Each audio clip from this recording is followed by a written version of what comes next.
Creator, may your spirit and guidance be in us as we work for the benefit of all our people, for peace and justice in our land, and for the constant recognition of the dignity and aspirations of those whom we serve. Amen.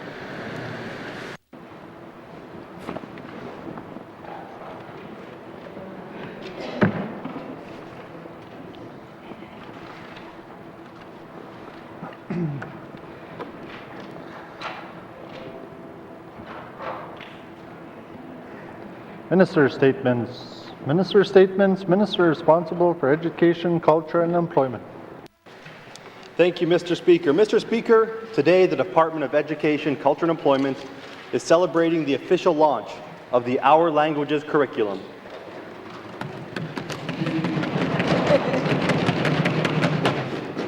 This launch marks an important milestone for Indigenous languages in the Northwest Territories.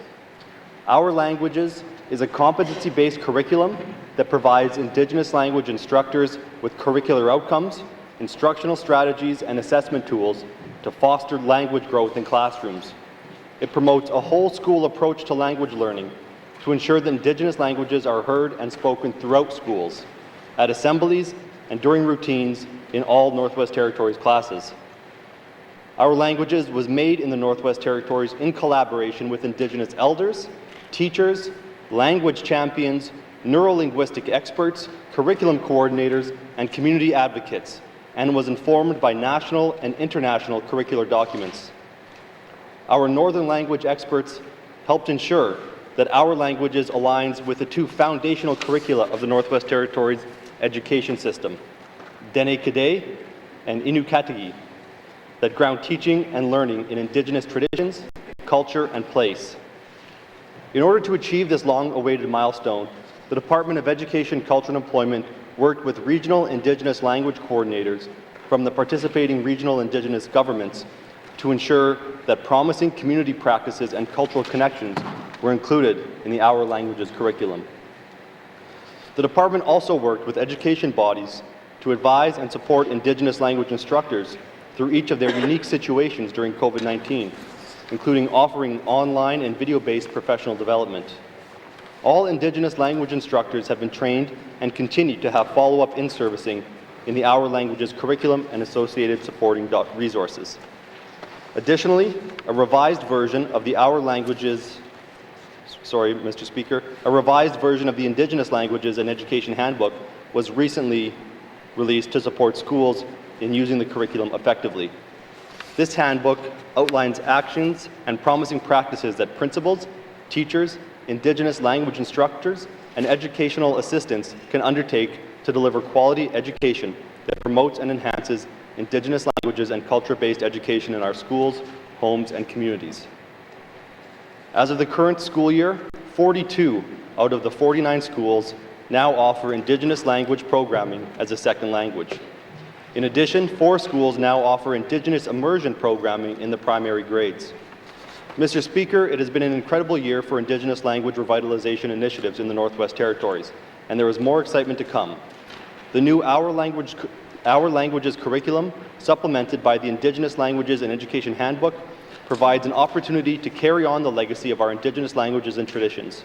This groundbreaking initiative, made in collaboration with our Indigenous language revitalization partners across the territory, is something that we should all be very proud of. Thank you, Mr. Speaker. Thank you, Minister. Minister statements. Minister statements. Minister responsible for environment and natural resources. Thank you, Mr. Speaker. Mr. Speaker, we have a strong and effective regulatory system in the Northwest Territories that relies on Indigenous, territorial, and federal governments working together to make wise decisions about the use of our land and water. This system is always evolving to serve the people of the territories better. The Department of Environment and Natural Resources has a mandate to support the sustainable use of natural resources. Every 5 years, an independent auditor is appointed to conduct an environmental audit as required under legislation and land claim agreements. The 2020 Northwest Territories environmental audit is the second audit commissioned by the Governor of the Northwest Territories since devolution. It was conducted by a team of independent consultants and guided by a steering committee of Indigenous, territorial, and federal government representatives. The auditors focus on how environmental trends were used to make decisions, the effectiveness of cumulative impact monitoring, how the regulatory system is working, and the response to recommendations from the previous audit. The 2020 audit found that the environmental regulatory system in the Northwest Territories has continued to improve since the last audit in 2015.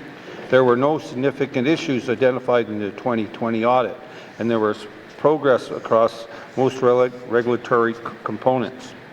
Certain recommendations of audit were already recognized as the priority of this government, supported by the mandate priorities to settle and implement treaty, land, resource and self-government agreements and increase regional decision-making authorities and employment in the small communities.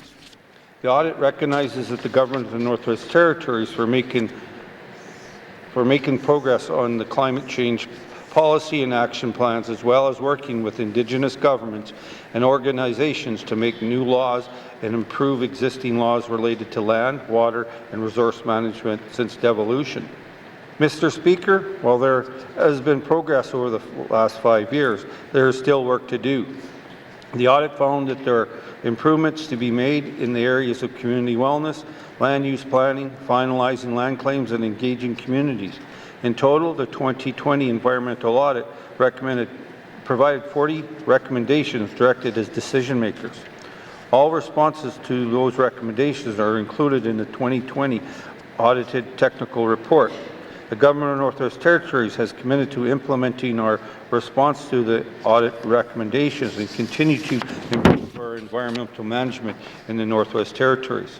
Mr. Speaker, the 2020 environmental audit is an important tool the government and its partners can use to improve our resource management system while meeting our obligations under land claims agreements and devolutions. Later today, I will be tabling the audit and look forward to working with all responsible parties over the next 5 years to follow through on the recommendations in the audit. Thank you, Mr. Speaker. Thank you, Minister. Minister statements. Minister statements. Minister responsible for finance. Mr. Speaker, in February during the delivery of the budget speech, I said it was time to use creativity and innovation to find internal efficiencies. Since then, our government has had to respond to the COVID-19 pandemic, and in my last 2 fiscal updates since the onset of COVID-19, I have again said that now is the time to use creativity and use this moment of heightened awareness around our fiscal situation to consider how we want to emerge from the pandemic as a government and as a territory.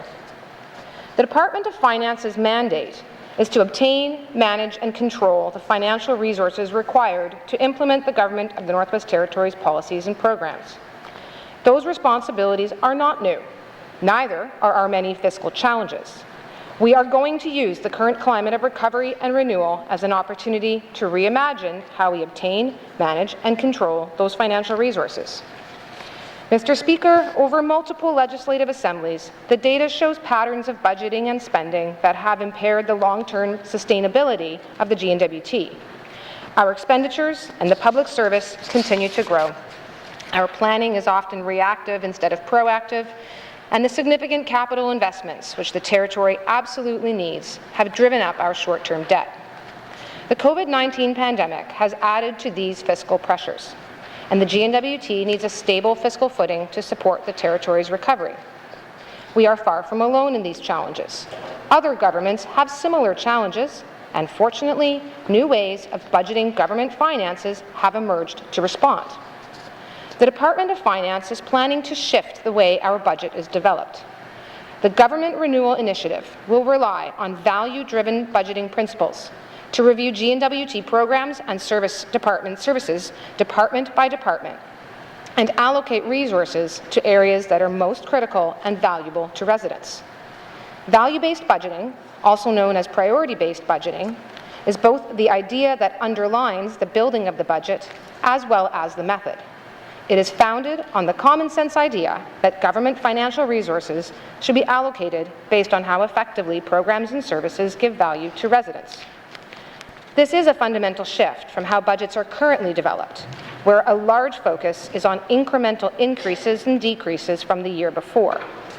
Using incremental budgeting, most of the budget is not actually subject to the same level of scrutiny as new spending, and it can be difficult to respond to new or changing priorities. Incremental budgeting is more about where we have been, but now we want to shift to define our fiscal foundation by where we want to go. Some of the key principles of this approach are to provide better transparency to territorial priorities and how services and programs contribute to those priorities, prioritize and allocate budgets at the program and service level, more directly question our past spending habits, evaluate the true cost and benefit of programs and services as part of budget development, rather than only looking at incremental changes, and build more accountability for results into funding decisions. Mr. Speaker, this is a significant undertaking. Over the next few months, the Department of Finance will finalize the framework for how government renewal will be implemented early in the new year. We have already established the strategic priorities of the 19th Legislative Assembly and are actively working on additional priority needs resulting from COVID-19 in our Emerge Stronger work. With those priorities in mind, we will undertake an evidence-based evaluation of where government resources are spent. For a budget development process that is based on the values of our residents to be meaningful, engagement with my fellow members of the Legislative Assembly is critical. The work will be difficult. Defining and ranking often competing priorities is challenging, but that is the work of governing. Applying the work of priority and value balancing to government budgeting is an opportunity to better reflect the diversity of our values and needs of all residents of the Northwest Territories. This is an opportunity to work together to ensure the government continues to have the resources required to deliver the programs and services that are important to the residents of the Northwest Territories. I stated in June, and it holds true, if ever we needed creative problem solving to achieve responsive and effective results, it is now. I am confident that the Government Renewal Initiative will bring out this creative problem solving and help us maximize effectiveness, support the Territory's pandemic recovery, and build a sustainable foundation for the future of the Northwest Territories. Thank you, Mr. Speaker. Thank you, Minister. Minister statements, member statements, member for Kamloops. Mr. Speaker, in September, the federal government launched the Rapid Housing Initiative, a $1 billion program to help address urgent housing needs of vulnerable Canadians through the rapid construction of affordable housing in partnership with municipal and territorial governments, Indigenous governments, and non-profit organizations. Unfortunately, Cabinet has not updated this House about this new funding opportunity, so I will. The initiative will support up to 3,000 new permanent affordable housing units across Canada, cover the construction of modular housing, the acquisition of land, and the conversion or rehabilitation of existing buildings to affordable housing. The housing must be either standard rental, transitional, permanent supportive housing, single-room occupancy, or seniors housing, with a minimum of 5 units or beds.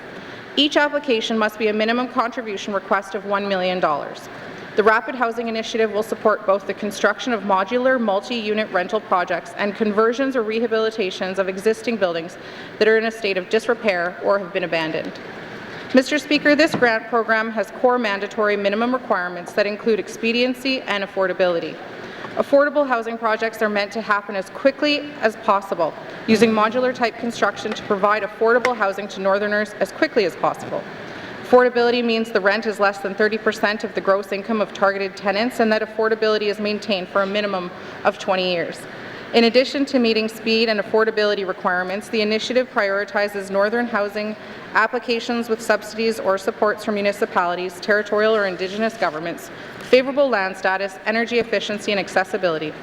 Mr. Speaker, the Northwest Territories has entrepreneurs that manufacture modular housing and tradespeople ready to work on projects like this. What is the Housing Corporation doing to connect them with this funding opportunity? CMHC started accepting applications for the Rapid Housing Initiative this week and will accept applications until December 31st.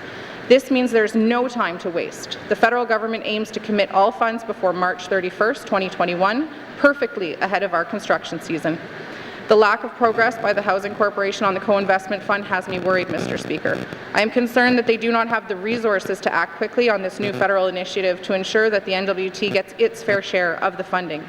I want to remind the Minister that access to affordable housing and reducing core need is a key priority of this Assembly.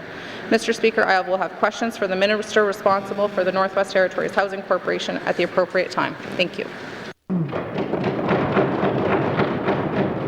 Thank you, Member for Cam Lake. Member statements. Member statements. Member for Great Slave.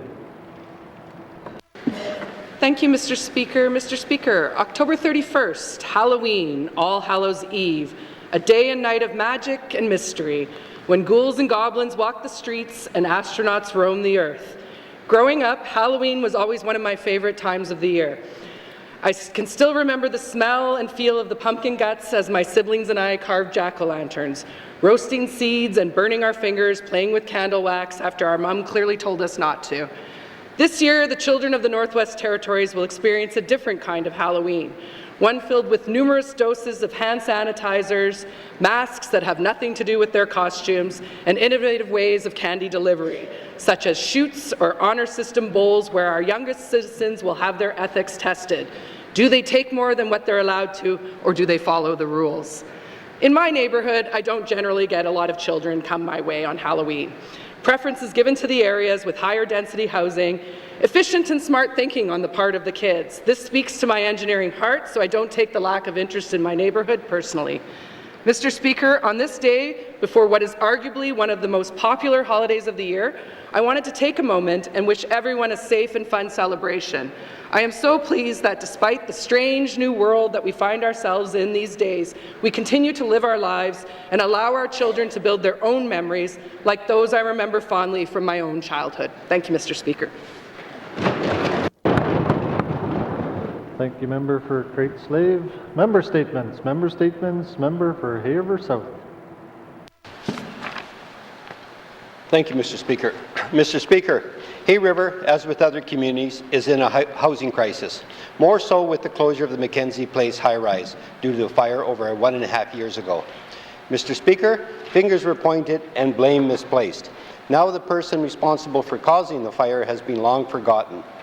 The real losers have been those that were displaced overnight, some of whom moved away from the NWT, while others were lucky enough to find accommodation. Some continue to couch surf, and others find themselves homeless. Although the finger pointing is ongoing today, my concern is not who is at fault, but more importantly, how we can open this building and have apartments available to those in desperate need of housing. Mr. Speaker, there are individuals, some in tears, who contact me daily voicing the need for accommodation. These apartments were much needed in the 70s when the building was constructed and are needed even more so now. Mr. Speaker, I have been working on moving this file forward since I was first elected. At this point, if the owner, who also has a responsibility to address the orders placed against the building, is not provided approval to open some of the apartments fairly soon, then the integrity of the building may be compromised due to the absence of heat and electricity. The loss of electricity will eliminate the aircraft warning beacon atop the building, thus impacting air traffic and passenger safety. Our local radio and TV stations have stopped broadcasting, and along with other service providers, have removed their equipment from the building because of uncertainty with electricity. Mr. Speaker, there were numerous safety orders placed against the building which have been satisfied. My understanding is that the final outstanding order right now is that issued by the Department of Health.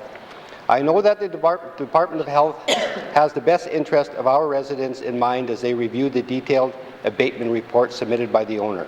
I do appreciate the fact that the department and owners' representatives are working together to satisfy the order in a timely manner. Mr. Speaker, it is obvious that the NWT Housing Corporation has no plans to construct any significant amount of public housing units in Hay River anytime soon. Therefore, reopening the high-rise is important. It will alleviate some of the Hay River's immediate housing issues and take some pressure off the NWT Housing Corporation. Thank you, Mr. Speaker. Thank you, Member for Hay River South. Member statements. Member statements. Member for Nunukput. Thank you, Mr. Speaker. Addressing Nunukput's housing crisis. Mr. Speaker, young families have no place to go. We have not enough units in the community. Housing is not adequate for my elders, such as no back doors in some of the units that are built to now. Overcrowding causing illness, which is a ticking time bomb for COVID-19, and for not enough water for the people inside the unit for water delivery. Houses are in despair. When the wind blows in a certain way, you got snow coming in through the windows and you got snow coming through the doors, Mr. Speaker. Heating costs go through the roof. People can't pay their bills or when they're living in poverty. Don't forget that. We have no units coming into the communities. I at least need 10 units for Sax Harbour, or for Polituck, Ulakuktuk and Tuck, and I need at least 5 for Sax Harbour. That's how short we are with the young families that we got coming up. We have LGOs doing their best they can with what they got, Mr. Speaker. The resources that they have, the staff, the maintenance staff that go tirelessly day after day fixing up older units that are in despair.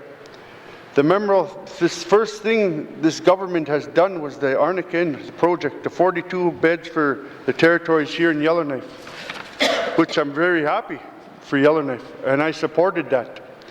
At the time, the member among three ministers, the minister asked the minister, when is Housing Corporation going to wake up, Mr. Speaker? We have a $60 million fund sitting there that we have to tap into. I feel the Housing Corporation has to start doing more and taking this as a sense of urgency. Where's the planning? It's been 8 months since we tapped into that money.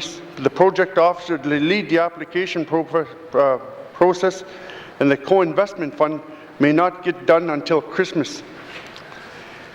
At a level position not going to cut that they won't have the authority to ensure the $60 million funding gets approved. Someone has to have the authority to rally the Indigenous governments and NGOs to get them application processes, working with our community corps and IRC in my riding, Mr. Speaker. On the House, this House is encouraged to see the minister seek more funding. We're going to support that minister in getting more funding, Mr. Speaker. I'm here to help her. We're all here to help her, to help our people.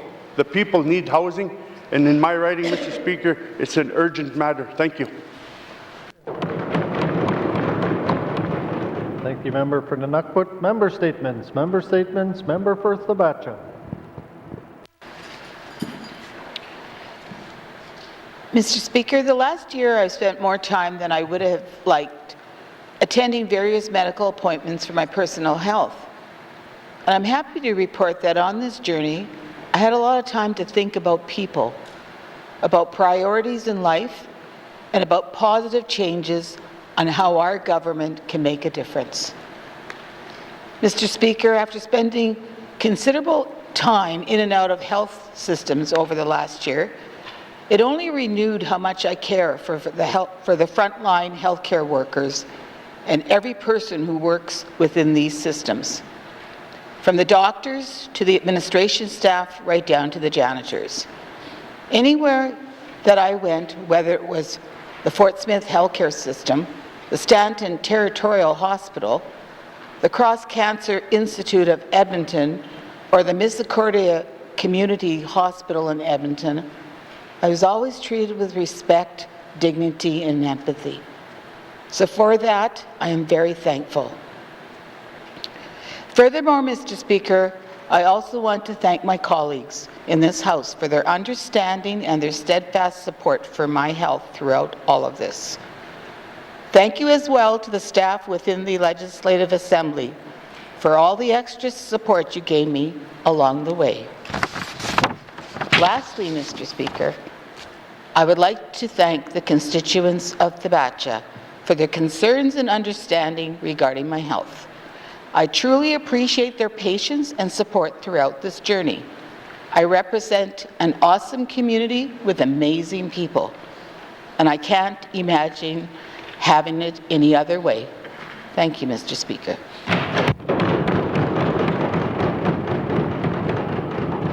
Thank you, member for Thabacha. Member statements. Member statements. Member for Detroit.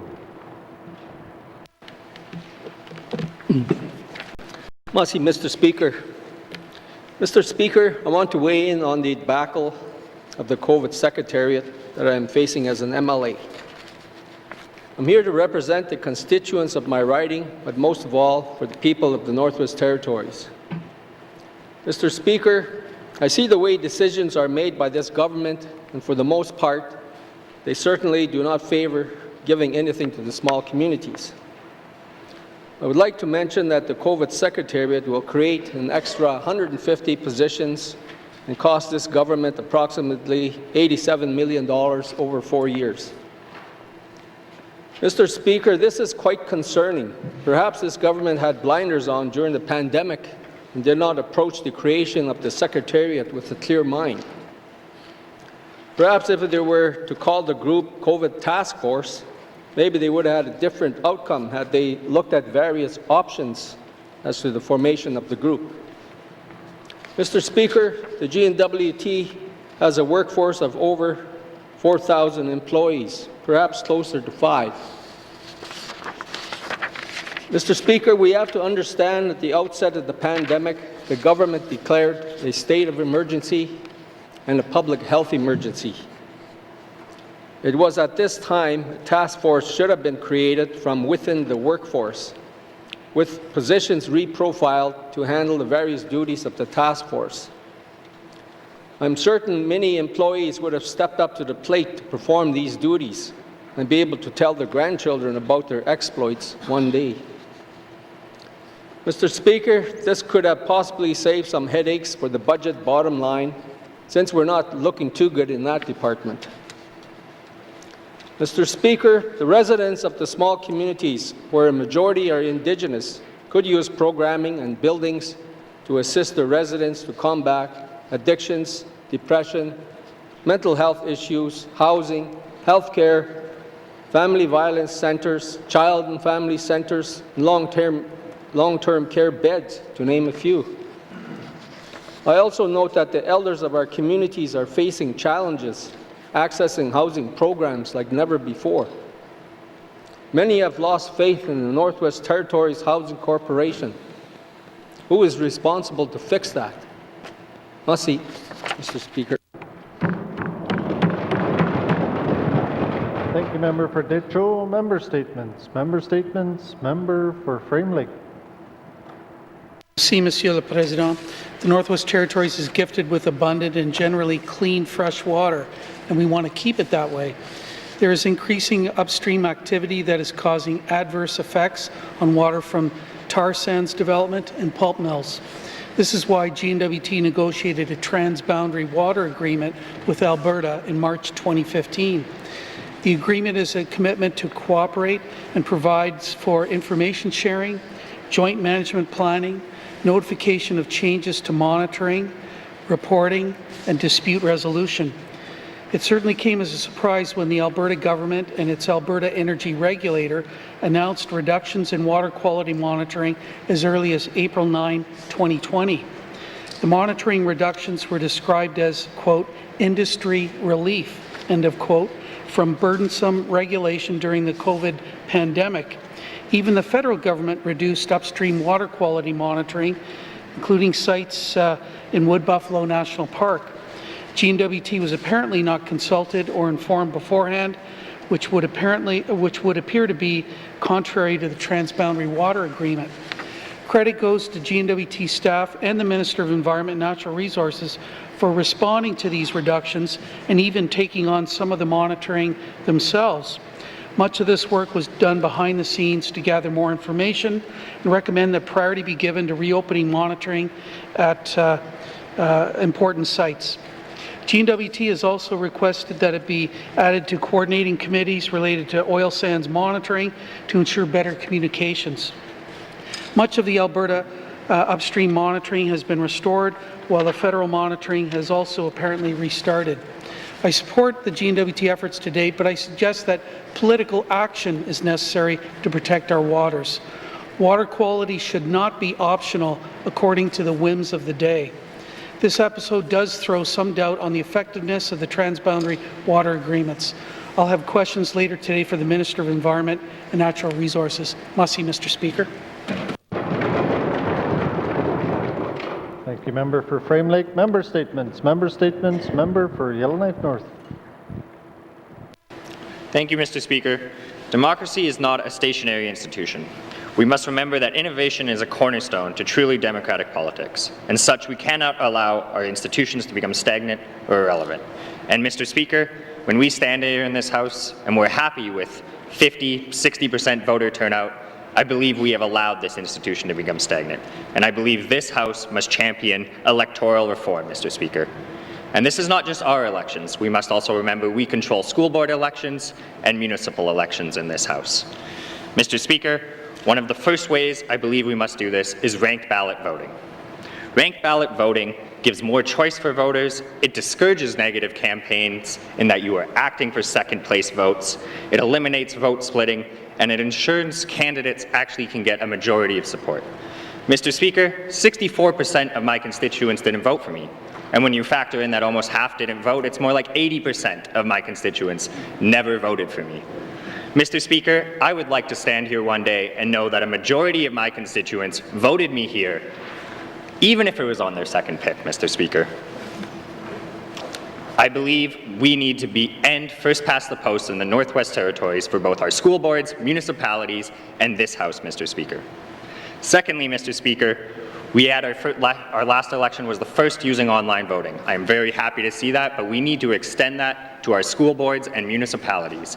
The Northwest Territories Association of Communities has asked us for this. They have passed a resolution, and we have failed to allow them to use the same online voting software that we use.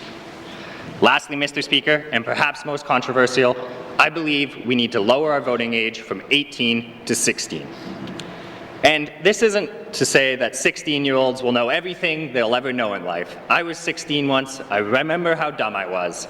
But, Mr. Speaker, the reality is the younger people vote, they create a lifelong voting turnout. And it is proven when you lower the voting age, you increase overall voter turnout throughout life.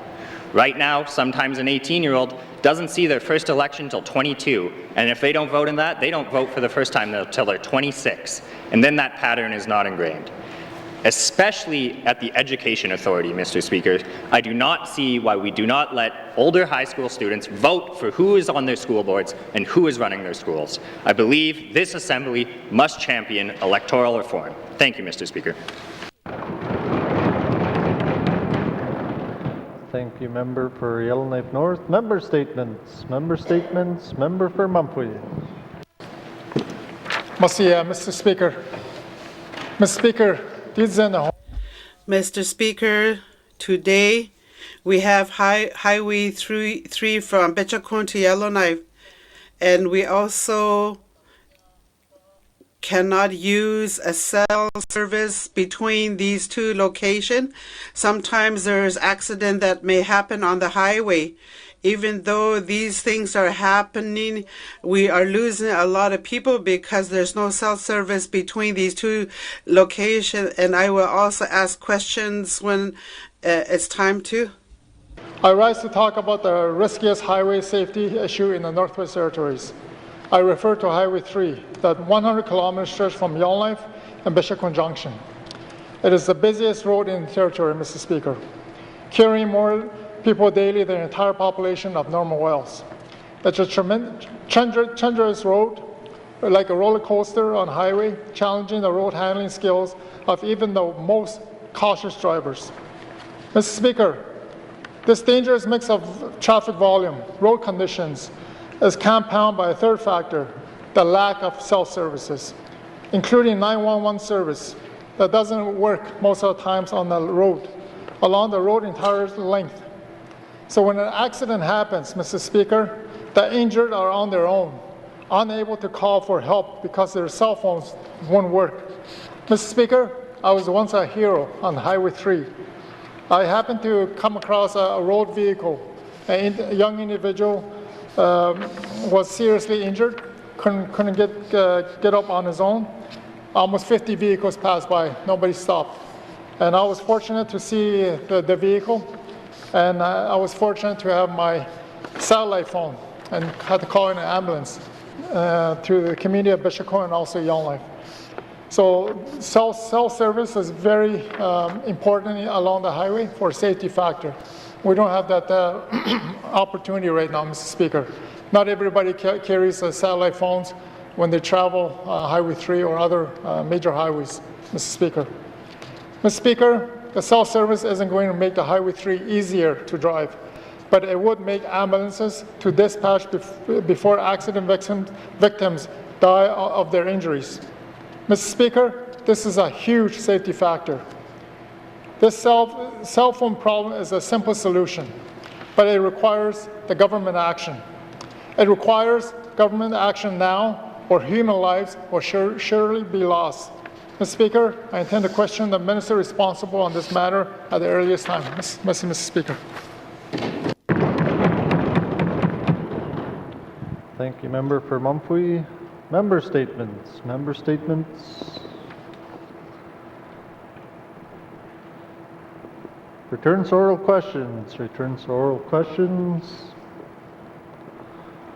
Recognition of visitors in the gallery. Recognition of visitors in the gallery. Acknowledgements. Acknowledgements. Colleagues will return after a short recess.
Oral questions. Member for Mumphrey. Mr. Speaker, Mr. Speaker, the member statement also the Nikili de Guzania Funket with Zakani Gawalagon alone. I don't get the best invitation. How important the cell phone service is important on this road. So that is my question towards Minister of Finance. 5 months ago, the chief of Bishopcombe Road Cabinet with an urgent problem. The problem is cell phone coverage on the road to Yellowknife from Junction, Ray Junction. The chief wanted help getting Northwest South to extend coverage to the busy section of the road, including 911 coverage, Mr. Speaker. So, Mr. Speaker, Minister Wozniak promised his House in June that she contact Northwest Tower regarding the lack of cell services on Highway 3 between Bishopcombe and Yellowknife. Would the minister kindly describe the progress that her department has made with Northwest Tower to date, Mr. Speaker? Thank you, Member for Mumphrey. Minister responsible for Finance. Thank you, Mr. Speaker. Mr. Speaker, we have done a number of things since the time of June. We've already responded back. This same inquiry was made by some of the chiefs from the members' communities as well as from the Yellowknife Mayor. We've responded back to them to let them know of the work that we've undertaken. And we have some initial costing that would demonstrate the costs of either partial or full coverage between the Watee Junction to Yellowknife. So we have that initial costing done. That was done in conjunction and with Northwest Tel and the Department of Finance. And we've communicated that over to the members of the Legislative Assembly. And what stage we're at now, Mr. Speaker, is to actually flesh that costing out more so that it's more determined and more specific. And having done that, Mr. Speaker, we'd be in a position to actually evaluate whether or not this is something that can be put forward for infrastructure either by the GNWT or if it's something that we may want to approach the federal government with. Thank you, Mr. Speaker. Thank you, Minister. Oral questions. Member for Mumphrey. Mr. Speaker. Mr. Speaker, it's been a few months now, and we're still talking about this cell coverage between Junction and Yellowknife. And I've spoken to Minister as well about this particular area where investing into our people's lives, and lives matter, Mr. Speaker, on the Highway 3. Over contemplating identifying the dollars in this area. It needs to be an urgent matter, Mr. Speaker. We need to take actions today. Mr. Speaker, any day people could die for lack of cell service between Ray Junction and Yellowknife, waiting for life-giving help to arrive. Why hasn't this department or the minister given this matter a priority over the urgent needs of the issue that's at hand and between Junction and Highway 3, on Highway 3 to Yellowknife? When are we going to get serious about the safety issue of Highway 3 travelers, Mr. Speaker? Member for Mumphrey, Minister responsible for Finance. Thank you, Mr. Speaker. So, Mr. Speaker, we went out and did exactly as we said we would do, which is to get in touch with Northwest Tel, who are, in fact, the sort of largest provider of cell coverage and cell services in the Northwest Territories, and would be in the best place to actually be the provider of cell coverage, cell services on this stretch of highway. And having done that, Mr. Speaker, we have an initial costing, and now we are at a stage of doing an evaluation on final costing. So, the infrastructure acquisition plan that's in front of all of us this week, if that member was suggesting that this would make its way into that was not ever going to be feasible between June to today. But the idea is to have the information and the data available to evaluate whether or not it should form a part of a future infrastructure acquisition plan. Thank you, Mr. Speaker. Thank you, Minister. Oral questions. Member for Mumphrey. Mr. Speaker, at times we wait on whether it be government, federal government, or a company such as Northwest Tel. Sometimes there's procrastination or dragging their heels. Sometimes it takes time. And if Northwest Tel can't justify the cost, then what is the territorial government, our government, doing to make it worth a company's while to initiate this action that's badly needed? A cell service between Ray Junction and Yellowknife, Mr. Speaker, for the safety of those Highway 3 commuters, the travelers, Mr. Speaker. Thank you, Member for Mumfway. Minister responsible for Finance. Thank you, Mr. Speaker. Mr. Speaker, what the government can do and what the government is doing is assessing the feasibility of this project so that we can actually determine whether or not, or what the actual costs will be, and then be able to make an informed choice about whether or not it's something that the government can find a way to fill a gap if there is in fact a gap in the market. By doing that, we can also go out and see if there may be potential partners. This may be an opportunity where the Indigenous governments of that region may want to become involved, but it's difficult to go and have that conversation in a meaningful and honest way without really understanding what the costs are. So having done the initial feasibility, having done up some initial estimates, we are now analyzing those costs so we can have exactly the kinds of conversations that I think the MLA quite rightfully is asking about. Thank you, Mr. Speaker. Thank you, Minister. Final supplementary, Member for Mumfway. Mr. Speaker. Mr. Speaker, my final question is, this area has been addressed to my attention almost on a constant basis. I have so many travelers from my community of Bichico, and when winter roads open, and from my 3 outlying communities. So again, I have to emphasize, it's a huge safety factor for my people. So the people of Bichico need to know when 911 emergency cell service will be available on this dangerous, overcrowded highway. They need to know if the emergency is on the way immediately. Mr. Speaker, when will this government take action on this very dangerous situation? I want to get more specific, Mr. Speaker, with this minister. Since it's an urgent matter, during the life of this assembly, is it possible to initiate that the discussions taking place, but the action to make this happen, Mr. Speaker? Merci. Member for Mumfway, Minister responsible for Finance. Thank you, Mr. Speaker. Mr. Speaker, I certainly want to acknowledge that I appreciate these questions in the House. It brings attention to the matter. It certainly brings, it demonstrates the urgency of the issue. There are always asks and always needs, and so many of them relate to the safety and well-being of the people of Northwest Territories. But, Mr. Speaker, just to give some context, it would be $90 million in estimate to cover only 65% of all of our roadways in the Northwest Territories. Now, that's not the section that I recognize MLA is asking about. That section would be, initially for a full coverage, about $10 million, but then there's annual costs. So there are options being looked at. I know MACA is looking at options in order to provide 911 coverage, and the Department of Finance wants to analyze these numbers, see what we can do, see how accurate they are, and then look for ways to potentially, as I've said, partner with perhaps the Indigenous governments who would stand to hopefully benefit most from this, and or partner and or seek funding from the federal government. So I can't give a specific timeline on a solution to this. What I can do is say that we're going to keep moving this forward as quickly as we can, so that we can ensure that the people of the Northwest Territories have safety and protection across all roadways. Thank you, Mr. Speaker. Thank you, Minister. Oral questions. Member for Hay-River South. Thank you, Mr. Speaker. Mr. Speaker, I talked about housing for Hay River, and I've got questions for the Premier.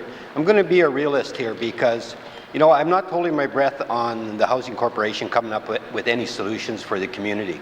And, we have a solution in front of us. We've got 50, 60, 70 apartments and up to 122. And for some reason, this government just does not see it. I don't want to hear that anybody's died in Hay River because of exposure or freezing to death as well. So that's why I keep after this subject. Mr. Speaker, I would like to ask the Premier to confirm what departments are involved with addressing deficiency issues and orders related to the Mackenzie high-rise place. Is there a lead department? Thank you, Mr. Speaker. Thank you, Member for Hay-River South. Minister responsible for the Northwest Territories Housing Corporation.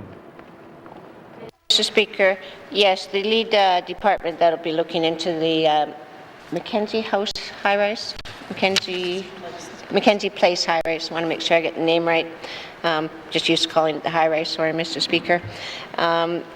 The lead department will be Municipal and Community Affairs, and then there's key departments that are working on it. Of course, Municipal and Community Affairs, Health and Social Services is working on it, Infrastructure has a piece in it, the Northwest Territories Housing Corp, and then also the WSCC, Workers' Safety and Compensation Commission. Thank you, Mr. Speaker.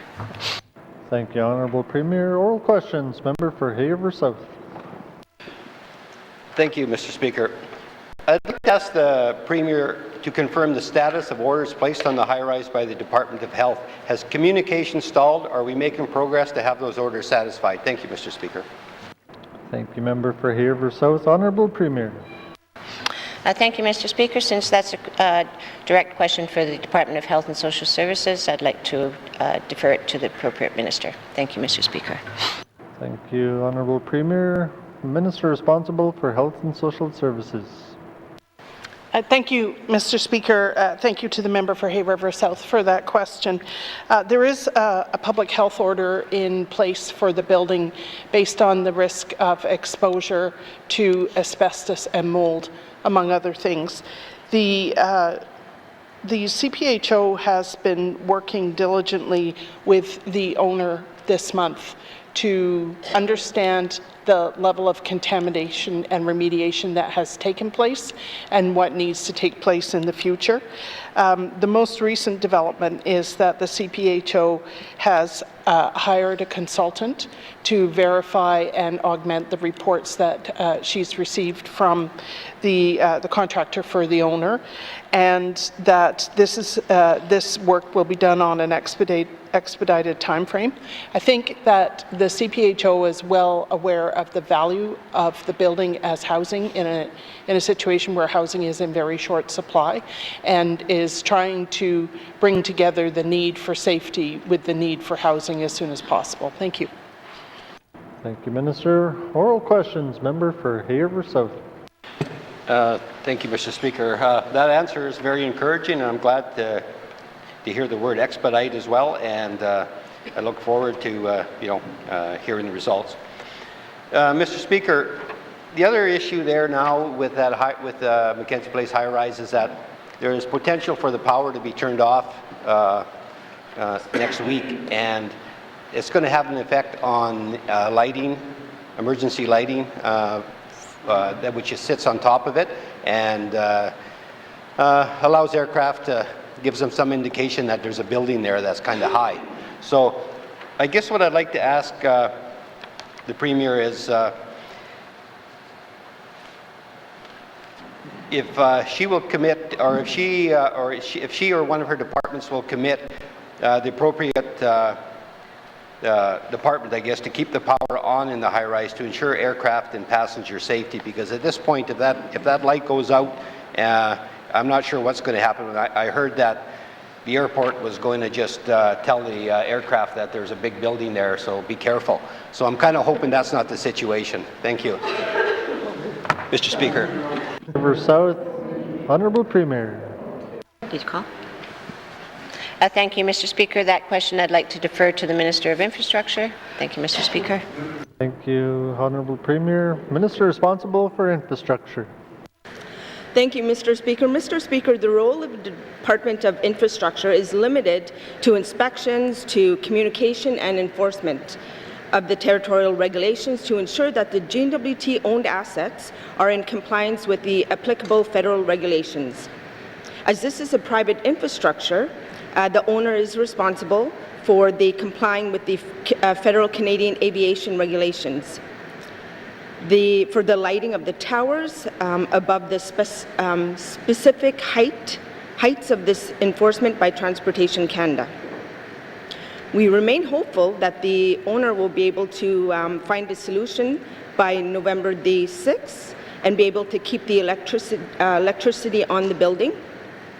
Should this not happen, there will be a notice to airmen or the NOTAM created that will advise pilots of the building that does not have a rooftop beacon in the vicinity of the Hay River Airport. Thank you, Mr. Speaker. Thank you, Minister. Oral questions. Member for Hay River South. Thank you, Mr. Speaker. Geez, I thought with that sunshine shining in here this morning I was going to get some good answers, but I see it is kind of gone away now. So I guess, I hear that the department has certain responsibilities, but as a government, we have a responsibility to the safety of our people and the residents of the NWT. And we have a lot of aircraft flying around, so for probably $5,000 or $6,000, we could keep this we could keep this power on for, probably for the rest of the winter. So, I'm kind of, I'm not happy with the response, and I'll talk to the minister later. So, Mr. Speaker, I'd like to, or can the Premier confirm what is the position of the Office of the Fire Marshal on the Mackenzie Place high-rise? Has that order been satisfied, or is there further work and inspections required with respect to it? Thank you, Mr. Speaker. Thank you, member for Haver South. Honourable Premier. Thank you, Mr. Speaker. I'd like to defer that question to the Minister of Municipal and Community Affairs. Thank you, Mr. Speaker. Thank you, Madam Premier. Minister responsible for MACA. Thank you, Mr. Speaker. Just in regards to the fire at the Hay River High Rise, I want to follow up with the member. It is quite lengthy and quite there's a lot of detail within what the fire marshal has displayed. So I will follow up with the member on that. Thank you, Mr. Speaker. Thank you, Minister. Oral questions. Oral questions. Member for Nunukput. Thank you, Mr. Speaker. Today, Mr. Speaker, is the housing situation going on in Nunukput and across the whole territory. Lack of housing. And, it made the news the other day that $60 million fund that wasn't touched in regards to the co-investment fund. I'm wondering if the minister is making with her department, the housing department, making a strategy and working with our local NGOs, and like where I'm from, IRC and the community corporations. So I'm going to send a letter out saying that, okay, co-invest the $60 million fund, what kind of plan can we come up with in the communities? And will the minister entertain that, I guess, in regards to helping her spend that $60 million in regards to getting more units in the houses where they're needed in the communities? Thank you, Mr. Speaker. Thank you, member for Nunukput. Minister responsible for the Northwest Territories Housing Corporation. Thank you, Mr. Speaker. I know there's going to be a lot of talk about the National Co-Investment Fund and how this program is rolling out. I just want to make it very clear that this is a federal funding program, that the Northwest Territories Housing Corporation is acting in support to try to program, deliver, and try to connect and outreach the CMHC to access these programs throughout the Northwest Territories. This summer, the Housing Corporation had, that I had mentioned, we had visited 14 communities out of the 33, and out of those 14 communities, every Indigenous group was consulted. We did meet with them, and also to provide them with an update on how the program works. It is $60 million. I am committed, and I want to spend that money by the end of this government. I want there to be applications coming forward, and my department is working strategically on how are we going to be partnering up with CMHC to tell the federal government we are not a southern jurisdiction. The way we do business in the Northwest Territories is different. It does not match the way that the program is laid out. But in regards to my colleague's region, I just wanted to provide him an update that we do have housing retrofits happening in Tuck this year with a completion date of 2021. Materials and labours and major retrofits on 4 units. Paulatuck, we have major retrofits on 5 units as well too, with the completion date of 2021, February of 2021. Materials and labours on 4 additional units in Paulatuck as well too, and also with the 4-plex that is being finalized with the Nunavut Regional Corporation as well. Sax Harbour, we have 3 major retrofits, 2 units. That's completion for December 2020.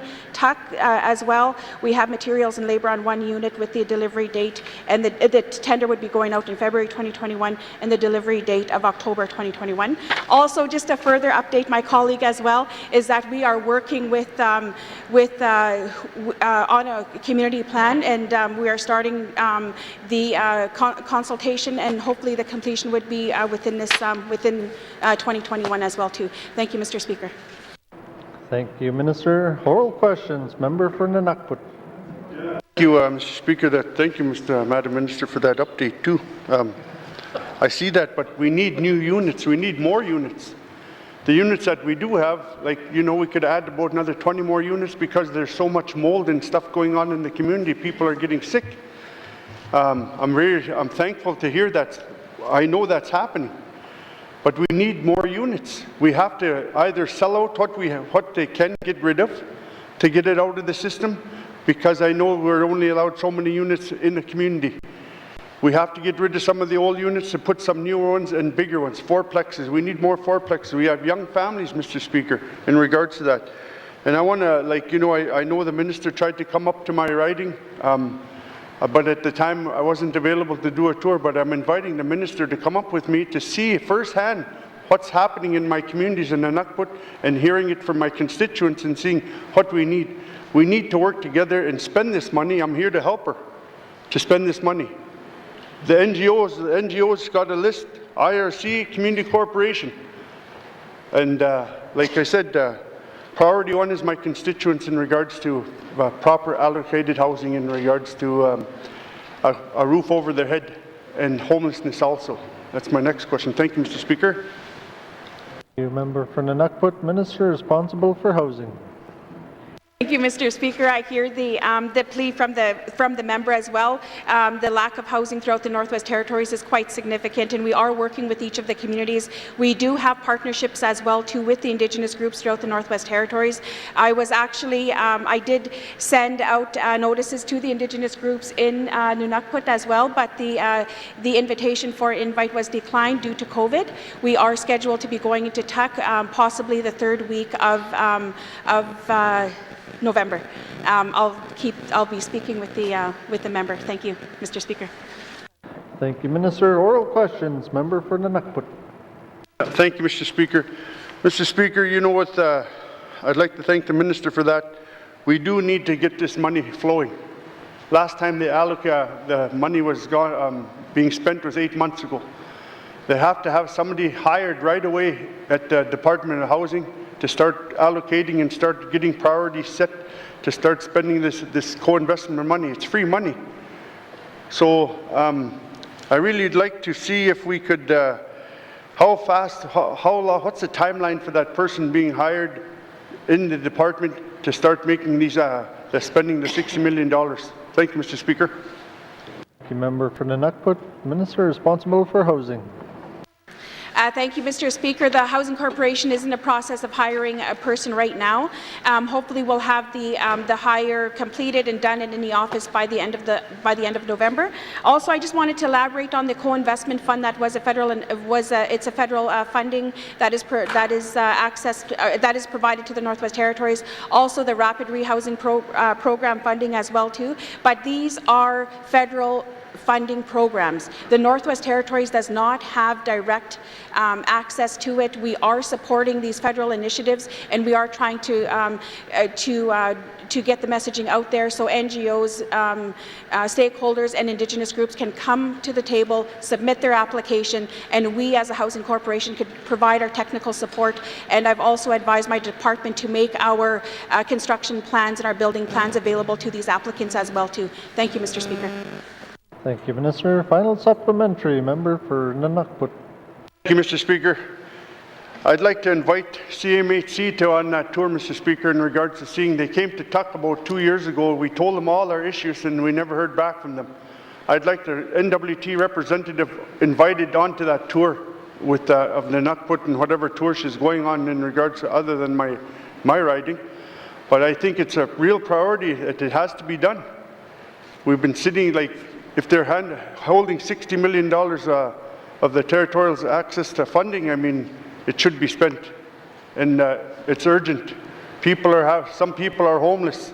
Some people they need a little bit of a light, I guess, to say that I know this minister is trying, and we're here to help her. So help me help you. Thank you, Mr. Speaker. Thank you, Member for Nunukput, Minister responsible for the Northwest Territories Housing Corporation. Thank you, Mr. Speaker. Just for thank you for the members' comments as well too. During these tours, CMHC is traveling with us as well. The purpose of CMHC to be traveling with the Housing Corporation is to provide those introductions as well too, and to build those relationships with the communities, so we could see these applications completed and we could see successful applications delivered from the Northwest Territories, and also the commitment to get houses on the ground is absolutely a priority for the Housing Corporation as well. Thank you, Mr. Speaker. Thank you, Minister. Oral questions. Member for Dechu. Merci, Mr. Speaker. Mr. Speaker, my question is to the Premier and asks if all possibilities were looked at prior to the creation of the Secretariat with the bottom line in mind. I would like to reiterate that we had a state of emergency which has since been removed, but currently still have the public health emergency. Merci. Member for Decho, Honorable Premier. Thank you, Mr. Speaker.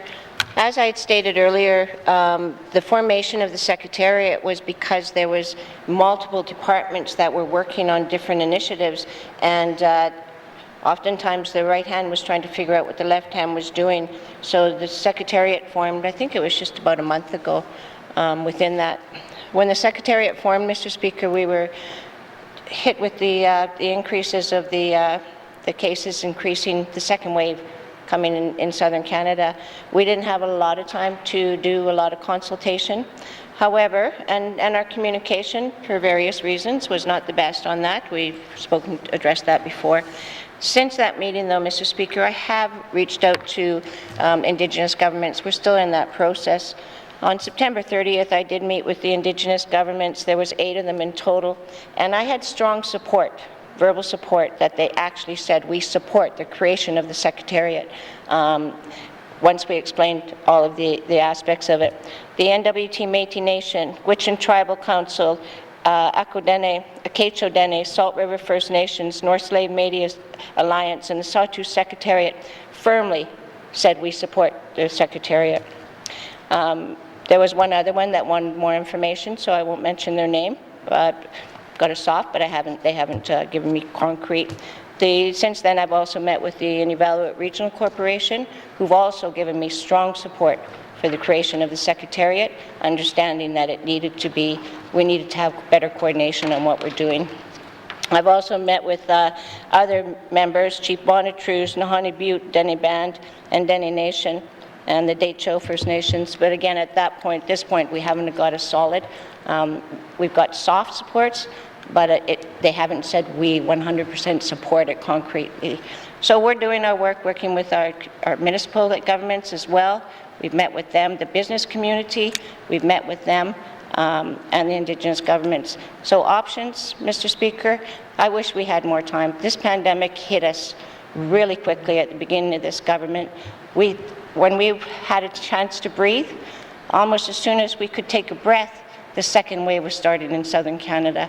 Time has not been on our side. Thank you, Mr. Speaker. Thank you, Honorable Premier. Oral questions, member for Decho. Merci, Mr. Speaker. I'd like to thank the Premier for her answer and for listing the First Nations that she had been in contact with. I certainly don't want to undermine the leadership's decisions from each of those regions.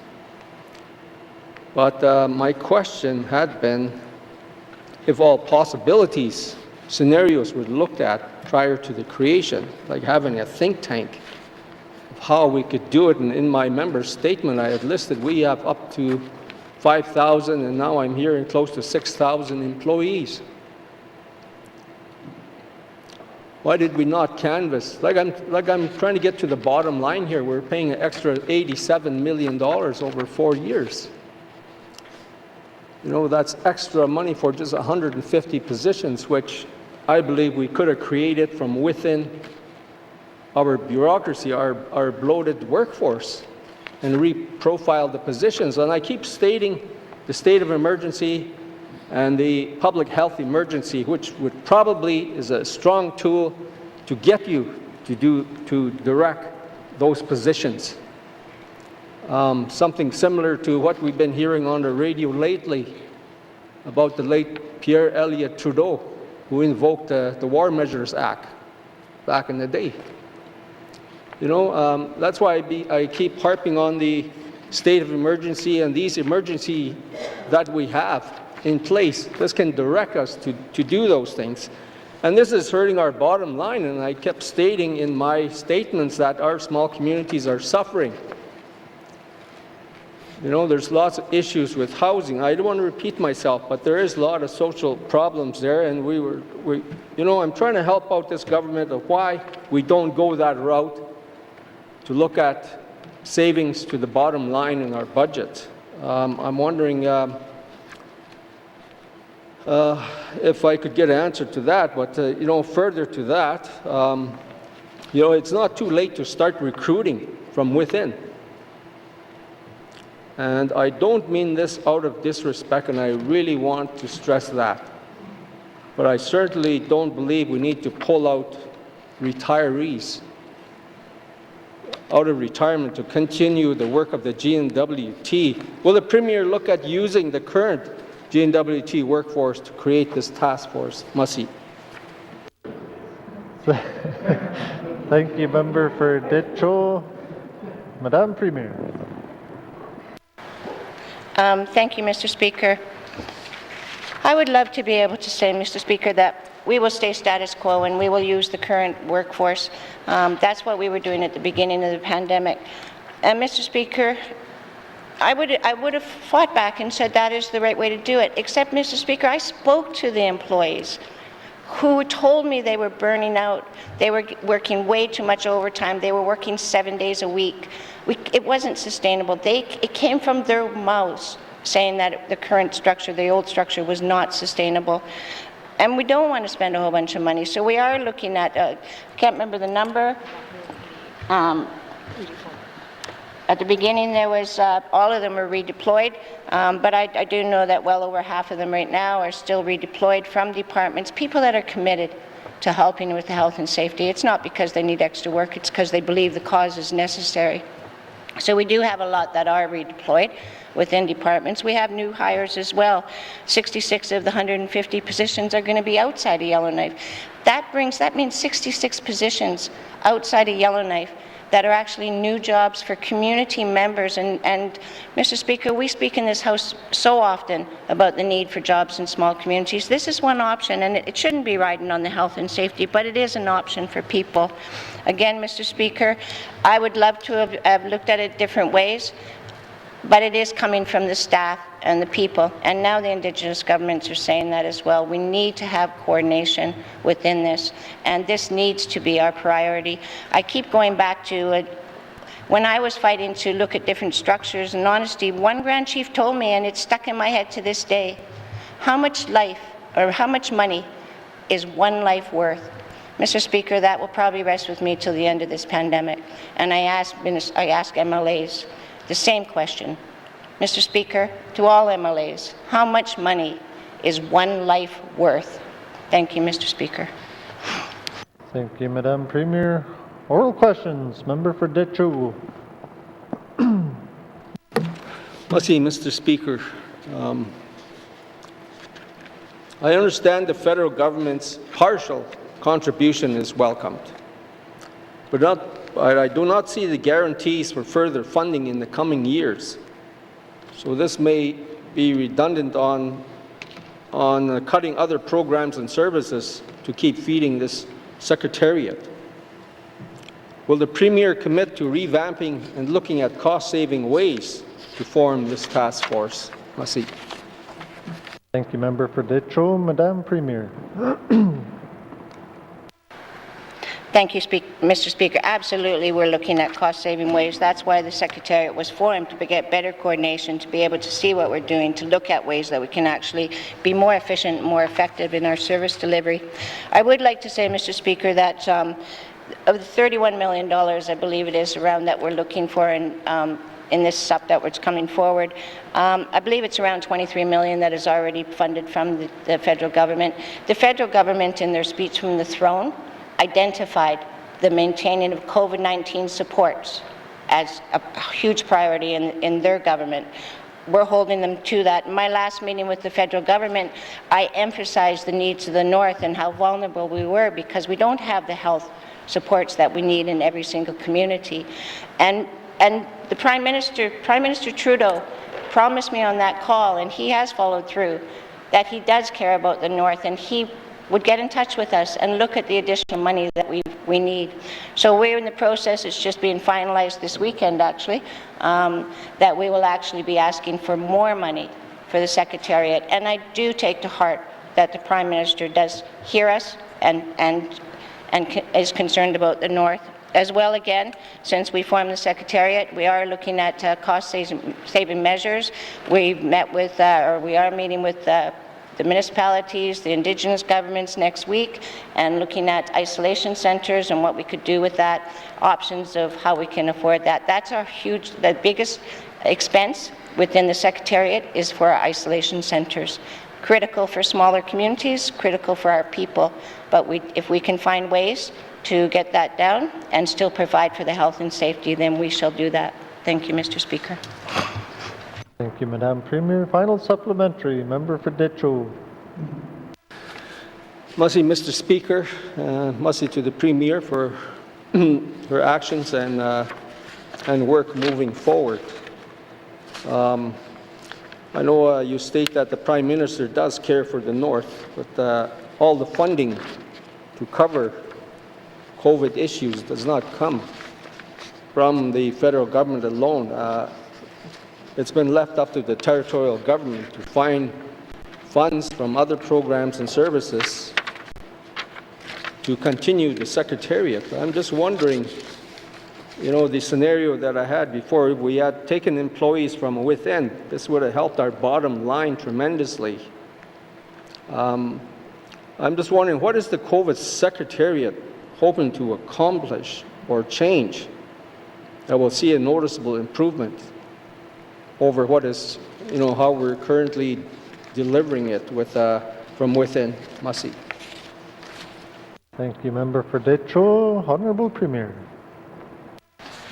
Thank you, Mr. Speaker. What the COVID Secretariat is hoping to accomplish, stated before, is better coordination, more transparency, better communication to the communities, and the opportunity to be able to look at efficiencies and effectiveness within our services.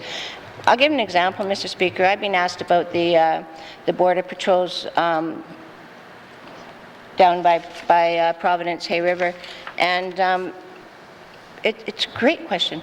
The reality and the reason that we're looking at different things and we didn't go out through normal processes, we didn't have time. Mr. Speaker, the Secretariat was only formed, I think, 3 weeks to a month ago, and before that it was in individual departments. So normal procurement processes would have helped, but you know, there was fluctuation within departments, etc., and it was until the COVID Secretariat formed and took over. At that point, we said we need to have isolation or facilities for our workers, and therefore we're rushing. So we've got the Providence one, and we're doing the one up north as well. So those are areas, if we had it under one structure as the Secretariat, ideally, I hope it doesn't last another year. But if it does last another year, we would be better prepared. We would be making sure that we had services and supports in place all season round. That's just one example of how we will actually be more efficient as we go forward. Thank you, Mr. Speaker.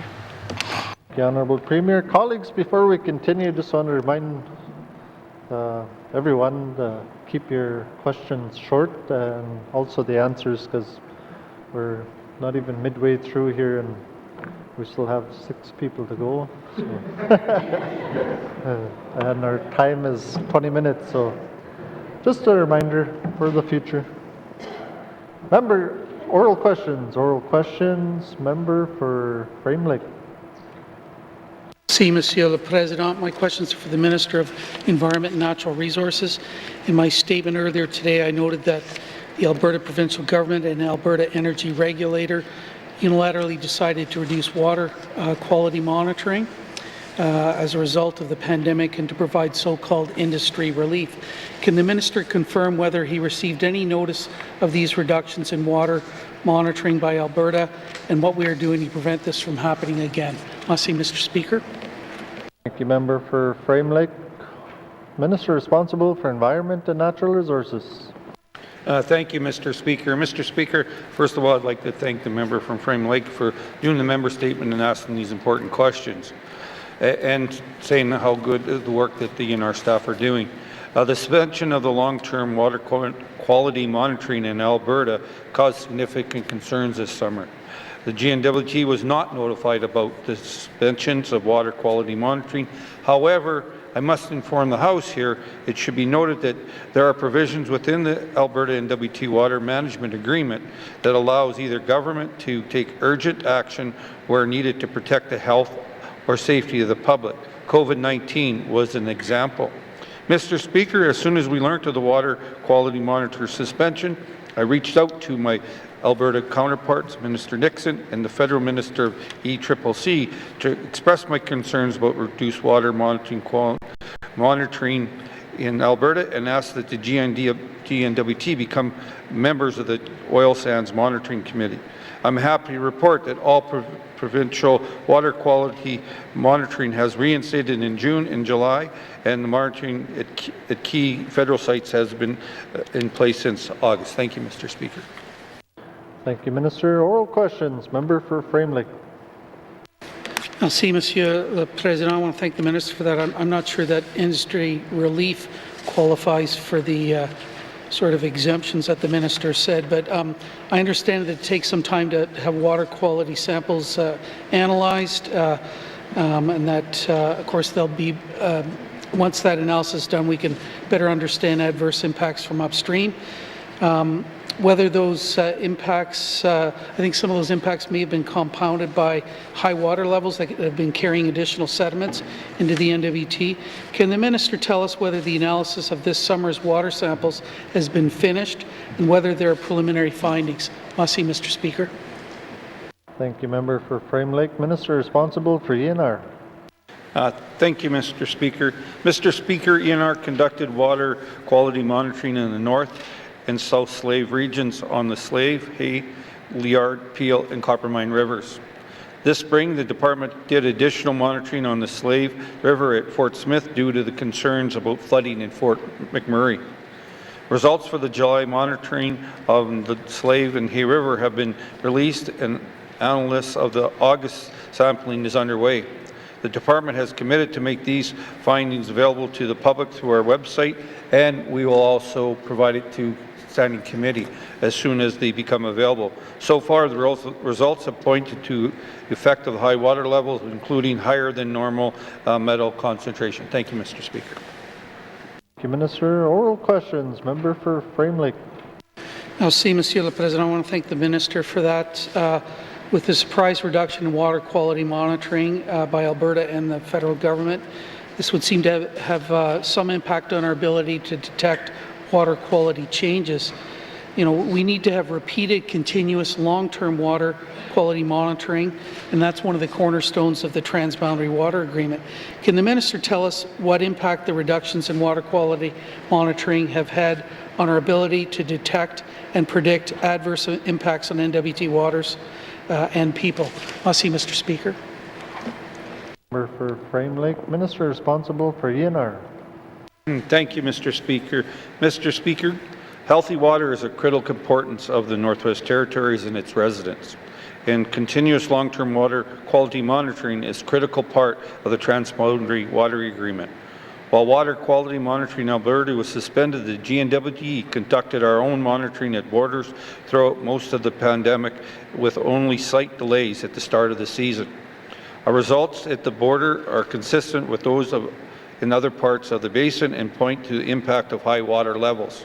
All Alberta monitoring and most key federal sites, including all key sites downstream of the oil sands, are now up and running. Thank you, Mr. Speaker. Minister, final short supplementary. Member for Frame Lake. Thanks, Merci, Mr. Speaker. I appreciate the response from the Minister. I'm not sure he actually understood what I was saying. We need long-term continuous data sets, but I want to move on. I support the efforts of our staff to stay on top of the situation, but I'm not convinced that the Transboundary Water Agreements are working as they should. Can the Minister tell us what lessons GNWT has learned from this experience and whether any changes will be made to the Transboundary Water Agreements? Merci, Mr. Speaker. Thank you, Member for Frame Lake. Minister responsible for ENR. Thank you, Mr. Speaker. To just elaborate on his first question, or the third question there is, yes, we continue to monitor and we're continuing to do it with our transboundary agreements. This agreement is one of the most comprehensive of its kind, as it undertakes into account traditional knowledge, biological indicators, and indicators on early warning systems to detect changes in water quality before they reach the border. While there are some challenges this summer with its implementation, we have seen improved communications and notifications since then. Our bilateral management committee, which impacts the agreement, is led by ADMs from both governments, as well deputy ministers are now meeting quarterly and to ensure effective communication between our two jurisdictions. The GNWT continues to pursue a seat on the Oil Sands Monitoring Committee that would give us a stronger voice in related monitoring program decisions. The GNWT will continue to protect NWT interest with the context of the NWT Alberta Bilateral Water Management Agreement. Thank you, Mr. Speaker. Thank you, Minister. Oral questions. Oral questions. Member for Yellowknife North. Thank you, Mr. Speaker. In my statement today, I spoke about electoral reform, but I'll get to reforming democracy if I can get a few yes out of the Department of Lands first. My question for the Minister of Lands is, will he develop land use area regulations for the Ingham Trail? Perhaps I can get agreement that this work can be part of Phase 2 of the Public Land Act regulations. Thank you, Mr. Speaker. Thank you, Member for Yellowknife North. Minister responsible for lands. Thank you. I just said say no, but I won't actually this time here. The department has prioritized the implementation of the Public Land Act. This is a major body of work that involves the development of regulations to bring the Public Land Act into force in early 22-23 or earlier.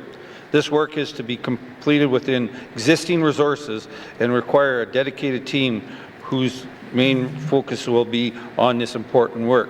And this is the important part that the member has been asking for.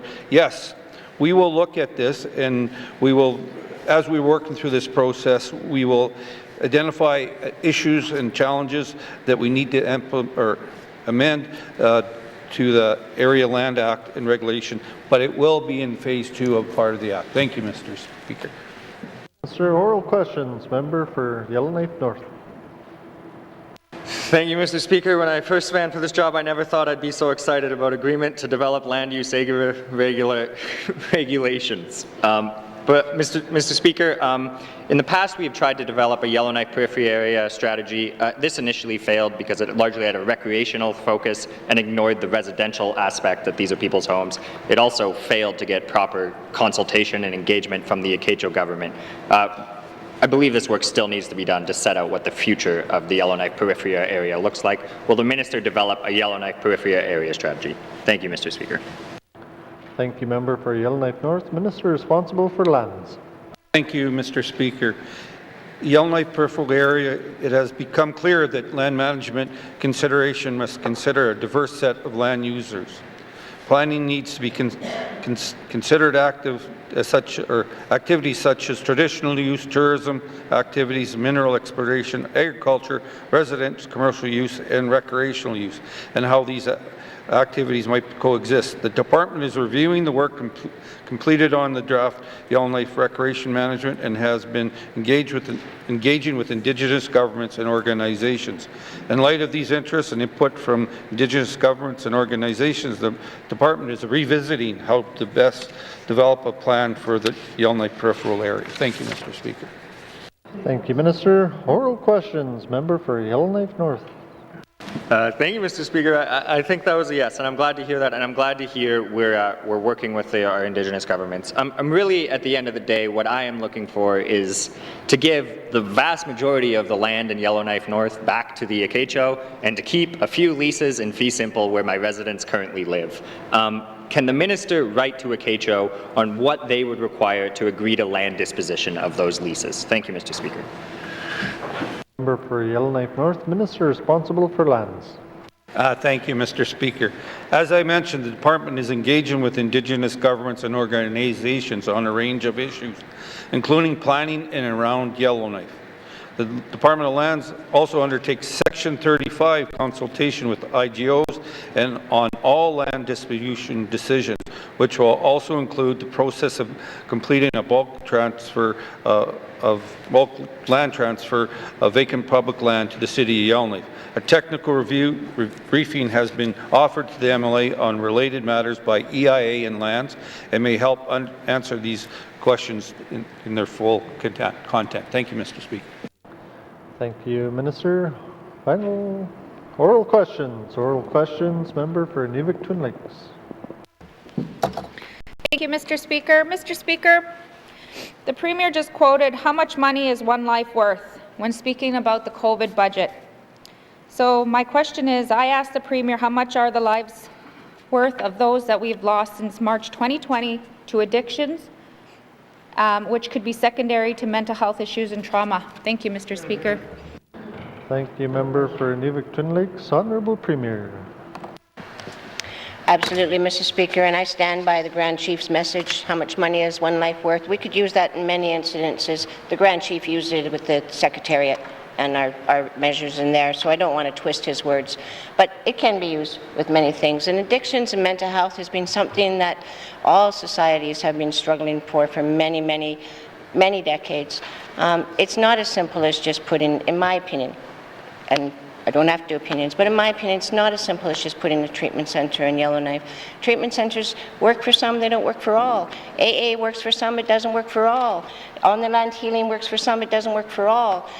School supports, the child counselors might work for some, it won't work for all. Mr. Speaker, what I'm saying is we need a continuum of services, and this government is doing the best to provide that continuum of services to address our mental health and our addictions within communities. Again, it's something I hold to my heart. The reason I came in here was because of homeless people, and I've said that before. If I was to share some of the stories I heard of the homeless woman, I would shock members on the other side, and that's why I came in to make changes. Thank you, Mr. Speaker. Thank you, Honourable Premier. Oral questions. Member for Inuvik-Twin Lakes. Thank you, Mr. Speaker. Mr. Speaker, there's a budget of about 86 to 87 million over 2.5 years for COVID. GNWT amounts for addictions and on the land has been quoted in the House last week. 2.3 million a year for addictions treatment, 1.8 million for on the land healing. That's 4.1 million a year. That's 10 million for 2.5 years. It doesn't add up for me, Mr. Speaker. So when is the Premier going to look at a better way of providing addiction services, or, you know, if her minister, if she wants to pass it on to her, look at a better way of providing addiction services. We have mental health counselors, all those types of things in our system. They're burnt out too. We're short-staffed, so we need to look at a better way, and maybe it is putting more money behind it. Thank you, Mr. Speaker. Thank you, Member for Inuvik-Twin Lakes. Ministers, Honourable Premier. Thank you, Mr. Speaker. The Minister of Health and Social Services would like to take this answer. I'd like to defer it to her. Thank you, Mr. Speaker. Thank you, Madam Premier. Minister responsible for Health and Social Services. Yeah, thank you, Mr. Speaker, and thank you for the question. Mr. Speaker, what the Department of Health and Social Services is doing early next year is to survey people who have received treatment in addiction centres, to understand directly from them, the people who have used these centres, about the successes and shortcomings of their experience. And I'm very interested in seeing that information. What I remember from our tour that you were on as well, Mr. Speaker, as a member of the Social Development Committee, is there was quite a gap between what was being said by people in the NWT and what was being said by clients in the centres. And so I'm very interested in that first-hand information to understand whether the approach we're taking now is one that's resonating for the clients themselves. Thank you. Thank you, Minister. Oral questions. Member for Inuvik-Twin Lakes. Thank you, Mr. Speaker. Mr. Speaker, you know, addictions comes from, like we said, we have drugs and alcohol. There's usually a root cause, but I know one of the things that we've lost a lot to is overdoses and, you know, alcohol and freezing to death. And will the minister or will the Premier work with her cabinet member, maybe the Minister of Justice, to make sure that maybe we can have a like, residents need to, everybody knows in the communities who's the drug dealers and how, you know, how these drugs are coming in, but everybody's afraid. We need to have a way to work with the RCMP so people have a safe way to report and do kinds of things, so that way, you know, in order to, as long as we have the supply there, we're going to have the problems. Thank you, Mr. Speaker. Thank you, Member for Inuvik Twin Lakes. Honourable Premier. Thank you, Mr. Speaker. And the member is right. Mental health and addictions isn't just one department's responsibility. It goes across all departments. In fact, it's a community issue. Mr. Speaker, the stories I heard from women when they were children, what happened to them didn't happen because of our government. It happened because of people. So it does take a community to deal with the mental health and addictions that we're facing.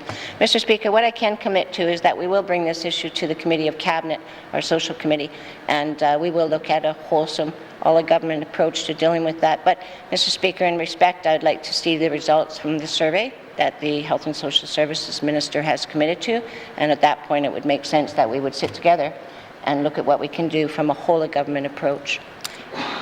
Again, and it will mean that all members will need to look at that as well. In all communities, we need to deal with this. It's not okay. Thank you, Mr. Speaker. Thank you, Honourable Premier. Final supplementary, Member for Inuvik Twin Lakes. Thank you, Mr. Speaker. And this is just more of a comment. I think to the Premier, you know, I'm glad that you're going to take this further, and if there is a survey, and I'm reaching out to the residents of Northwest Territories to make sure they take part in this. And, you know, it's going to take not just one community, it's going to take the whole territory to deal with this. And, you know, I don't want to lose more family members, more constituents to overdose, freezing to death this winter because of addictions or anything. Thank you, Mr. Speaker. Thank you, Member for Inuvik Twin Lakes. Taking his comment. Thank you. Oral questions. Member for Kamloops. Thank you, Mr. Speaker. Mr. Speaker, the $1 billion Rapid Housing Initiative, which is complementary to the National Housing Strategy, was announced in September this year, and the applications are due at the end of this year on December 31st. This is barely 2 months away, Mr. Speaker, and this makes me quite nervous because, especially when I hear the Minister for the Housing Corporation talking to a colleague of mine about hoping to have the advisor person for the co-investment fund in place by the end of November, this doesn't leave somebody who's just potentially coming into the GNWT, coming into the Housing Corporation to get their feet wet and to really be able to dive right into an application process in 1 month. And so I'm wondering if the Minister of the Housing Corporation is willing to commit an existing employee of the Housing Corporation to do the application process for this Rapid Housing Initiative and have them assigned to the application process. Thank you. Thank you, Member for Kamloops. Minister responsible for the Northwest Territories Housing Corporation. Thank you, Mr. Speaker, and thank you, member, for your comment. This is something that I'm wanting to complete by the end of November. We do have an offer that is out there right now, and we are in the process. And if we do have a decline with the offer, we are going to be looking to hire in-house. Thank you, Mr. Speaker. Thank you, Minister. Oral questions. Member for Kamloops. Thank you very much, Mr. Speaker. Mr. Speaker, I really want the Minister to see great success from these different federal housing initiatives. And so for this Rapid Housing Initiative, not the co-investment fund then, but for this Rapid Housing Initiative, will the Minister allocate an existing staff member from the Housing Corporation to do the application process starting right away? Thank you. Thank you, Member for Kamloops. Minister responsible for housing. Thank you, Mr. Speaker. With the federal announcement with the rapid housing program that is offered to the Northwest Territories, Northwest Territories Housing Corporation and CMHC will be meeting next week on strategically strategizing on how we are going to be program delivering, and also I will be meeting with the with my federal counterpart to speak about this program, because he did not leave us a large amount of time to be dealing with this application. I just think that the timeline is honestly unrealistic. So I will be talking to the federal government as well too. Thank you, Mr. Speaker. Thank you, Minister. Oral questions. Member for Kamloops.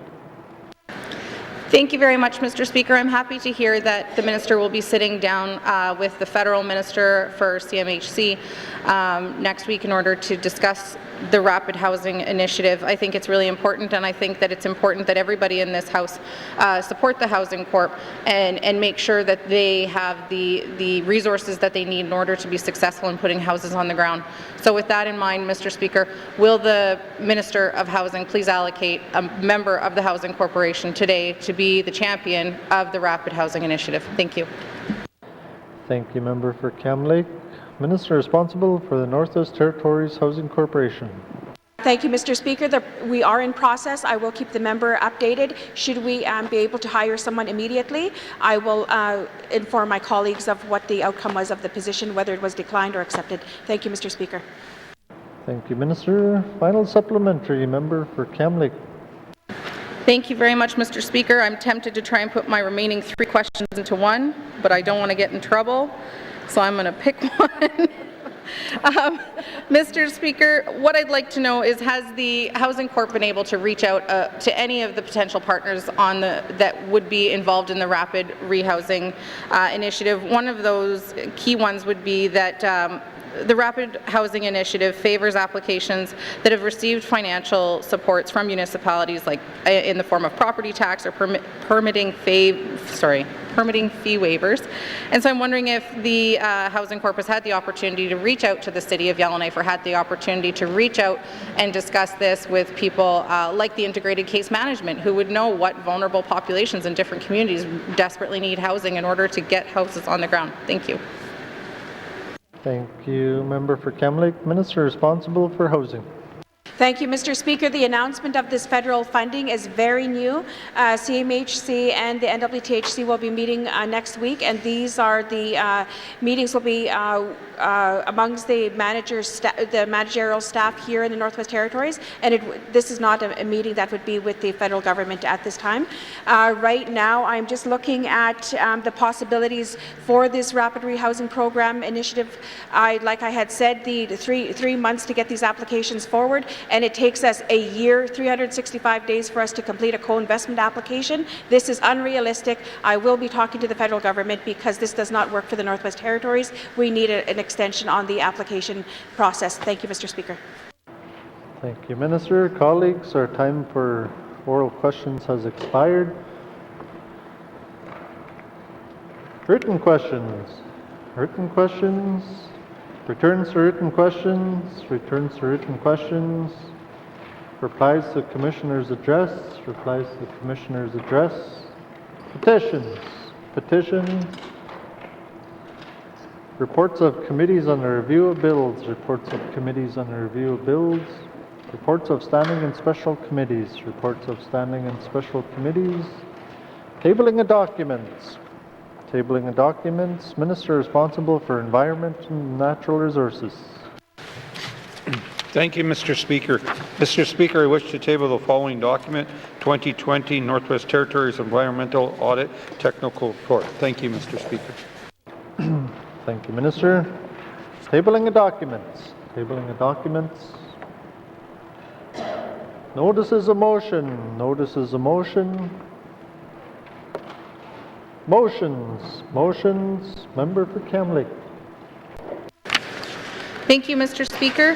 Mr. Speaker, whereas Section 61 of the Access to Information and Protection of Privacy Act permits the appointment of an Information and Privacy Commissioner by the Commissioner of the Northwest Territories after the approval of the appointment by the resolution of the Legislative Assembly, and whereas the Legislative Assembly considers the appointment of an Information and Privacy Commissioner essential to exercise the powers and perform the duties under the Act, and whereas the term of the Information and Privacy Commissioner is expiring, and whereas the Legislative Assembly is of the opinion that the appointment of an Information and Privacy Commissioner should now be made to be effective on November 23rd, 2020, and therefore I move, seconded by the Honourable Member for Sawtooth, that pursuant to Section 61 of the Access to Information and Protection of Privacy Act, that Mr. Andrew Fox be appointed for a term of 5 years as Information and Privacy Commissioner, and further that the appointment be effective November 23rd, 2020. Motion is in order. To the motion. Question has been called. All those in favour? All those opposed, the motion is carried. Thank you. Motions. Member for Kamloops.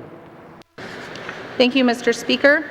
Mr. Speaker, whereas Section 23, brackets 1 of the Human Rights Act provides the Commissioner, on the recommendation of the Legislative Assembly, shall appoint an Executive Director of Human Rights to carry out the responsibilities set out in the Act, and whereas the Board of Management is tasked with recommending an individual to the Legislative Assembly, and the Legislative Assembly is prepared to make a recommendation to the Commissioner, now therefore I move, seconded by the Honourable Member for Sawtooth, that the Legislative Assembly recommends the appointment of Ms. Nicole McNeil of Yellowknife as Executive Director of Human Rights during good behaviour for a term of 4 years as recommended by the Board of Management, and further that the Speaker be authorized to communicate the effective date of appointment to the Commissioner.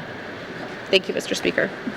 Thank you, Member for Kamloops. Motion is in order. To the motion, question has been called. All those in favour? All those opposed? Any abstentions? The motion is carried. Motions. Notices of motion for the first reading of bills. Member for Minister responsible for Education, Culture and Employment. Mr. Speaker, I give notice that on Tuesday, November 3rd, 2020, I will move that Bill 20, an act to amend the Employment Standards Act, be read for the first time. Thank you, Mr. Speaker. Thank you, Minister. Notices of motion for the first reading of bills. Notices of motion for the first reading of bills. First reading of bills. First reading of bills. Minister responsible for Finance. Thank you, Mr. Speaker. Mr. Speaker, I move, seconded by the Honourable Member from Hay River North, that Bill 16, an act to amend the Income Tax Act, be read for the first time. Thank you, Mr. Speaker. Thank you, Minister. Motion is in order. To the motion, question has been called. All those in favour? All those opposed? Any abstentions? Motion is carried. Bill 16 has had first reading. First reading of bills. First reading of bills. Second reading of bills. Second reading of bills. Minister responsible for Justice. Mr. Speaker, I move, seconded by the Honourable Member for Nunavut-Boot Lake, that Bill 15, Miscellaneous Statute Law Amendment Act 2020, be read for the second time. This bill corrects inconsistencies and errors in the statutes of the Northwest Territories. The bill also deals with other matters of a minor, non-controversial and uncomplicated nature in the statutes. Thank you, Mr. Speaker. Thank you, Minister. To the principle of the bill. Question has been called. All those in favour? All those opposed? Any abstentions? Motion is carried. Bill 15 has had second reading.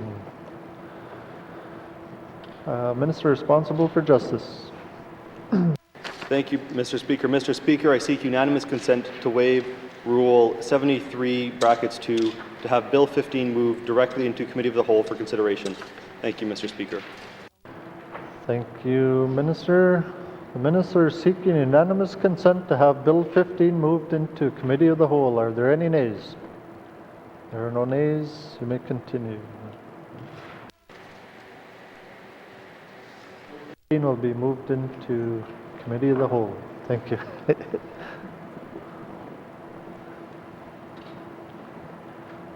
Okay.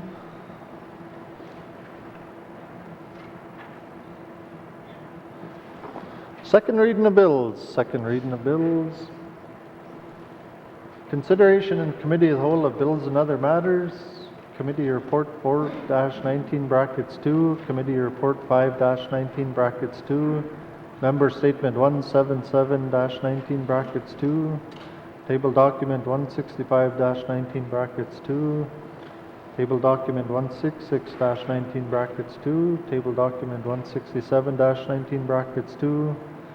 Table Document 181-19 brackets 2. And Bill 15. With Member for Nunavut Lakes in the chair.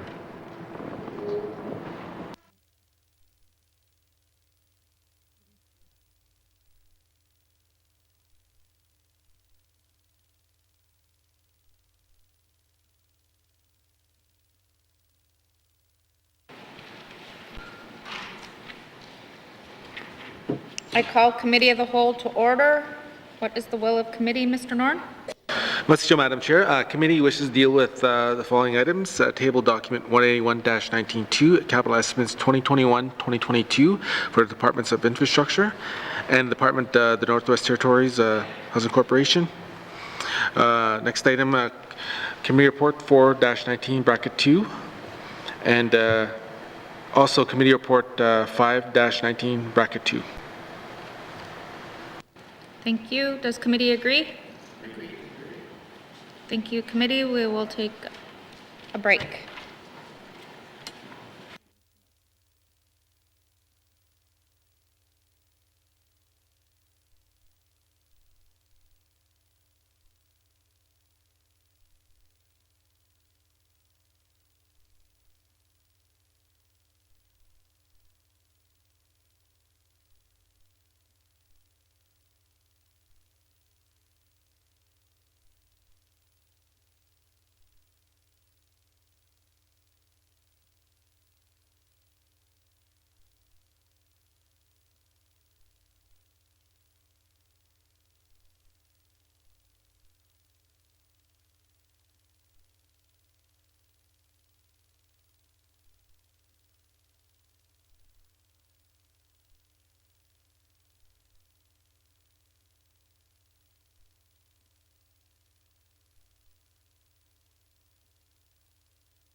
I'll call Committee of the Whole back to order.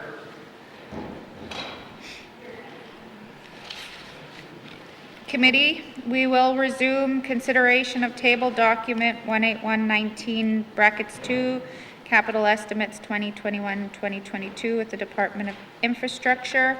And we are on programs and services on page 46 with information items on page 47 through to 49. Are there any members have comments or questions for the minister? Minister, do you have witnesses? Madam Chair. Sergeant at Arms, please escort the witnesses to the chamber.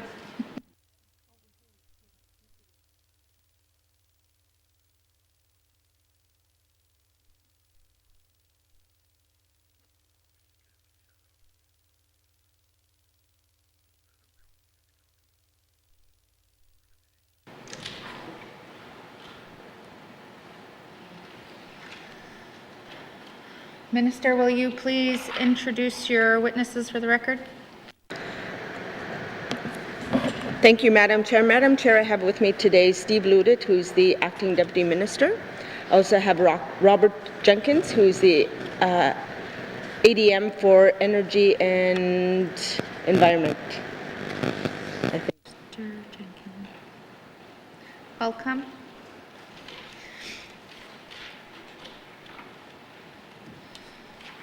Members, do we have any questions or comments under programs and services? Member for Montfleet. Merci, Madam Chair. Madam Chair,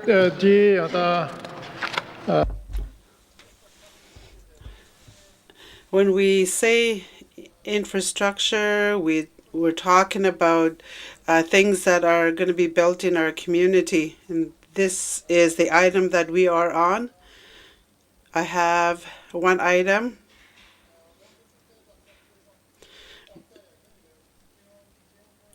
We've been talking about Huati, and also the elders has been mentioning this over the years, and they've been talking about having hydro to their community. Since when did they have a change of decision? So I want to know what the department is doing on this topic regarding electricity to Huati. Thank you, Member. Minister. Thank you, Madam Chair. Madam Chair, the Huati transmission line is a key initiative under the 2030 energy strategy. So just to put this in perspective, the project would displace 500,000 liters of diesel energy currently used for power generation in Huati and reduce greenhouse gases by 1.4 kilotons annually. The government of Northwest Territories is committed to partnering with the Klito government to advance this Huati transmission line. So, Madam Chair, that's where we're at with this project right now. Thank you. Thank you, Minister. Member for Montfleet. Madam Chair. Madam Chair, this particular used to be mini hydro, now it's a transmission line. Minister talked about partnership with Clinton government. I know there's been a lot of discussion over the years. We're still talking about it. A lot of elders have passed on, have always stated that we can't even have dry fish hanging up outside. So because of the heavy black smoke out of the diesel generator in the community. Madam Chair, this Huati transmission line, are we heavily dependent on federal contribution as well, or is this directly with GNWT and Clinton government? Merci. Thank you, Minister. Thank you, Madam Chair. Madam Chair, I'm going to turn this over to Mr. Jenkins. Thank you, Mr. Jenkins. Thank you, Madam Chair. Yes, the Wati transmission line, it is included within our 10-year notional plan. Federal support will be imperative to the successful implementation of this project. We will be working up a application for federal funding on this project that we hope to submit next fiscal year, and that would be on a 75-25 funding basis. Thank you, Madam Chair. Thank you, Mr. Jenkins. Member for Montfrey. I'll see, Madam Chair. Madam Chair, just I'm curious on the time frame. Since we have all-weather road going to the community now with this transmission line, obviously it will be much easier to connect to the community. Submission of a proposal, I'm very surprised that it's not in with the federal government yet. Like I said, we've been talking about this for mini hydro and then now transmission line. Once the submission is initiated, what will be the time frame? If all goes well with the federal government, like shoveling the dirt, I'm just curious on the time frame itself. Madam Chair. Thank you, Member. Minister. Thank you, Madam Chair. Madam Chair, the member is correct. I mean, we did work on the technical study, the preliminary environmental studies, and a potential additional traditional knowledge on the land use studies. So once the routing and the feasibility work is completed, infrastructure will work towards federal funding under the ISIP program. So this would not likely begin until late 2021. That's the timeline. Thank you, Madam Chair. Thank you, Minister. Member for Montfrey. Madam Chair. Madam Chair, since there was a big shift from mini hydro to transmission line, one would assume that the community of Wati has been actively engaged. If so, I'd like to get the more detailed information, probably from the Minister, not right now, but later on. What kind of engagement have taken place from mini hydro until today? Just a comment to the Minister, if she can follow up on that. Thank you, Member for Montfrey. Minister. Thank you, Madam Chair. Absolutely. We will get the member a little bit more detailed information on and with specific timelines on where we're at with the project. Thank you, Madam Chair. Thank you, Minister. Member for Montfrey? No? Okay. Trinidad Willade. Madam Speaker, just going through this long list here, I counted 37 items for the project listing, and again, I only see one. It's frustrating, very frustrating. But I did have some questions on the one project here that's clearly listed here in Lutskep for the Lutskep Power Plant. And I just want to ask the Minister when this project can we expect to see up and running and to completion, and just give an idea, an update to the House on when this is going to be started and finished. Thank you, Member. Minister. Thank you, Madam Chair. I'll tell you in 1 second here. Actually, Madam Chair, I would like to divert this to Mr. Jenkins. Thank you. Mr. Jenkins. Thank you, Madam Chair. So the Lutskep Power Plant, that project involves the replacement and the relocation of the existing plant. The existing facility is nearing the end of its service life. We have received funding from Canada under the ISIP program, and we're looking at project completion as stated in the capital plan of 2021-22. Thank you, Madam Chair. Thank you, Mr. Jenkins. Member for Trinidad Willade. Madam Chairman, thank you for that response. And what is the total cost of this project? Thank you.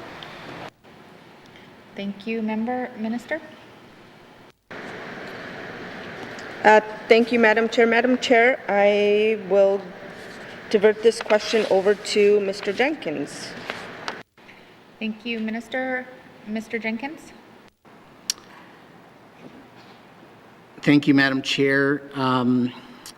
That project is approximately $12 million. Thank you, Madam Chair. Thank you, Mr. Jenkins. Member for Trinidad Willade. Okay. Good. Yeah, there's some a little bit of a bright light at the end of the tunnel for me in terms of this whole capital plan booklet. I'm glad to see that there's some work being done, but I said I think there could have been a lot more. I'm just going to turn my attention here to some of the various items here on page 49. And I just wanted to see if there's any ballpark estimates of what else is being spent in the tune of the Willita riding in terms of the work being done. Mr. Cho. Thank you, Member. Minister? Thank you, Madam Chair. Madam Chair, I'm going to ask Mr. Jenkins. He probably has a detailed list there. Thank you. Thank you, Minister. Mr. Jenkins? Thank you, Madam Chair. We would have to go back and provide a listing of projects. Is the member referring to specifically energy projects in his riding? Thank you, Madam Chair. Thank you, Mr. Jenkins. Member for Trinidad-Willowday, can you clarify? Madam Chair, yes, I will absolutely clarify. So in the various items up here, I'm seeing hydro infrastructure, there's Raven fuel management, renewable solutions for off-grid diesel, and Tolson expansion, those 4 items. If they can just give me a ballpark of what benefits this will be coming towards my riding. Mr. Cho. Thank you, Member for Trinidad-Willowday. Mr. Jenkins? Thank you, Madam Chair. Some of the items, as the member indicated, we are advancing work on the Tolston expansion project. We have $18 million over 3 years through a 100% funding grant from CERNAC for that work to advance that. There are a number of other areas that we are, in terms of renewable solutions for off-grid diesel, different other areas that we will be looking and evaluating through the years, potential projects across a number of regions, and we'll make sure that we look at any potential projects in this riding. Thank you, Madam Chair. Thank you, Mr. Jenkins. Member for Trinidad-Willowday?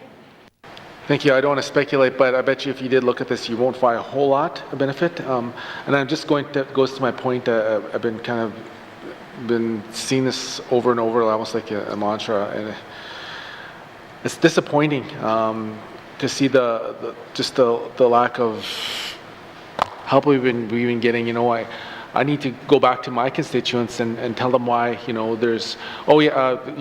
why there's a lack of love, I guess, for a better word, in terms of contracts and infrastructure for this year. And I want to hear some assurances. I'll have some questions for the Premier later on that we need to, we need to keep those these projects going and spread out. There's more equity, because right now there isn't. There's a lot of aging infrastructure in my riding, and we need to keep the upkeep. We still need to keep people working. We still need to keep these infrastructures up and keeping our busy, and just showing that the government, that they do care for their citizens, and right across the board, not just for the larger centers. And again, I'm very frustrated, and but we're not quite done yet here. So like I said, hopefully we'll see a little bit more come through down the pipe here for the riding. Mr. Cho. Thank you, Member for Trinidad-Willowday. Member for Great Slave? Thank you, Madam Speaker. My question, first of all, I'm going to go back to the Wati line that my colleague was raising up there. I was just wondering if infrastructure has considered routing the line along the Taser Road for future planning of development. If we're going to put in a roadway, and the idea being maybe that later on that will spur other development or even homes or things along that roadway. I'm sure we'll see cabins and such pop up. Wouldn't it make more sense for one infrastructure corridor? I do understand that there are money considerations with coming straight off of the source. However, if we're looking in a longer term planning, maybe we want to think about that actually being a linear infrastructure corridor. Thank you, Madam Chair. Thank you, Member. Minister? Thank you, Madam Chair. Madam Chair, I think that's an excellent idea. I think the member kind of understands where the need to be able to capture some of our 2030 strategy and to be able to meet some of our goals. That is something that the department will look into. Thank you. Thank you, Minister. Member for Great Slave? Thank you, Madam Chair. So of the projects in the list here on these couple pages, Several have are denoted as having the federal funding pots, the ISIP and the DMAF. Could the minister provide us with an idea of which of these projects we have actually secured the 75-cent dollars for, and which are just ones that we're hoping to secure the funding for still? Thank you. Thank you. Minister? Thank you, Madam Chair. Madam Chair, I'm going to defer this to Mr. Jenkins. Thank you, Minister. Mr. Jenkins? Thank you, Madam Chair.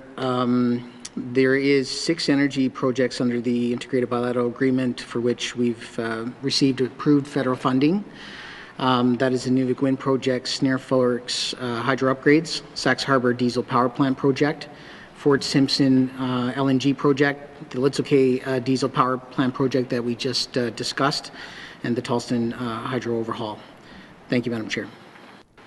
Thank you, Mr. Jenkins. Member for Great Slave? Thank you, Madam Chair. Madam Chair, I don't have any more questions, just more of a comment. I'd like for the minister to commit to no tricked out vehicles, that any of these ones that are listed in here are not full of all the perks and top end of the line. Thank you, Madam Chair. Thank you, Member. I'll take that as a comment. Member for Frame Lake. Thanks, Madam Chair. I guess I want to follow up on my colleague's questions, colleague from Montfouille, about the Wati transmission line. I raised a number of concerns with this project in the last Assembly in a rather hurried review of the capital budget that was carried out in one day in August of 2019. This kind of project just kind of came out of thin air. And I'm just wondering, there was money appropriated in the 2020-21 capital estimates for this project. Was any of it actually spent? Thanks, Madam Chair. And if so, how much? Thanks, Madam Chair. Thank you, Member. Minister? Thank you, Madam Chair. Madam Chair, I'm going to do the budget for this project was about $33 million. I'm going to see if Mr. Jenkins has the number of, or the amount that we've spent to date. Thank you. Thank you, Minister. Mr. Jenkins? Thank you, Madam Chair. So as the Minister mentioned, this project is included with our 10-year notional plan, notional at $33 million. To date, the funds have been carried over. None have spent. We are working with the Toledo government to advance this project, and we've started some consultations on the project and discussions on potential routing. Thank you, Madam Chair. Thank you, Mr. Jenkins. Member? Yeah, there was a lot of work done on mini hydro for Wati using the Lac Lamart Falls, very close to the community. And there was some preliminary work also done on mini hydro for Gamity and Wakweti as well. And I guess, as I understood from the information that I tabled in the last Assembly, that you could probably do all 3 of those communities as mini hydro for the same cost of this 60-kilometer line over from Snare. Has the department looked at the relative costs of those 3 mini hydro projects versus the Wati transmission line? I see, Madam Chair. Thank you, Member. Minister? Thank you, Madam Chair. Madam Chair, I'm trying to find the answer here. I'm going to defer this to Mr. Jenkins. Thank you, Minister. Mr. Jenkins? Thank you, Madam Chair. So the GNBT, we are working with the Toledo government to advance the Wati transmission line project. The development of this transmission line does not preclude the future development of a 13-megawatt hydro project on the Lamart River. that could support future industrial development and electrification of the North Slave. We are also advancing a project, community hydro project, to serve Gamete. There was hydrology information that's been collected over the last few years. We need to look at that and confirm the hydro resource, have some more additional technical environmental work carried out in partnership, of course, with the Toledo government and the community government, and then make decisions on that project moving forward. Thank you, Madam Chair. Thank you, Mr. Jenkins. Member for Frame Lake. Thanks, Madam Chair. Yeah, I guess I would be I'm not sure why we're jumping. I think we're jumping the gun here and including money for the Wati transmission line in capital estimates when we haven't even made an application to the federal government yet, apparently, for this project. And there hasn't been any analysis of the cost of a transmission line versus the cost of having 3 mini hydro projects that could serve the 3 Toledo communities. I just don't understand why this project is being pushed without that kind of analysis. Can the minister commit to provide that analysis to this side of the House? Thanks, Madam Chair.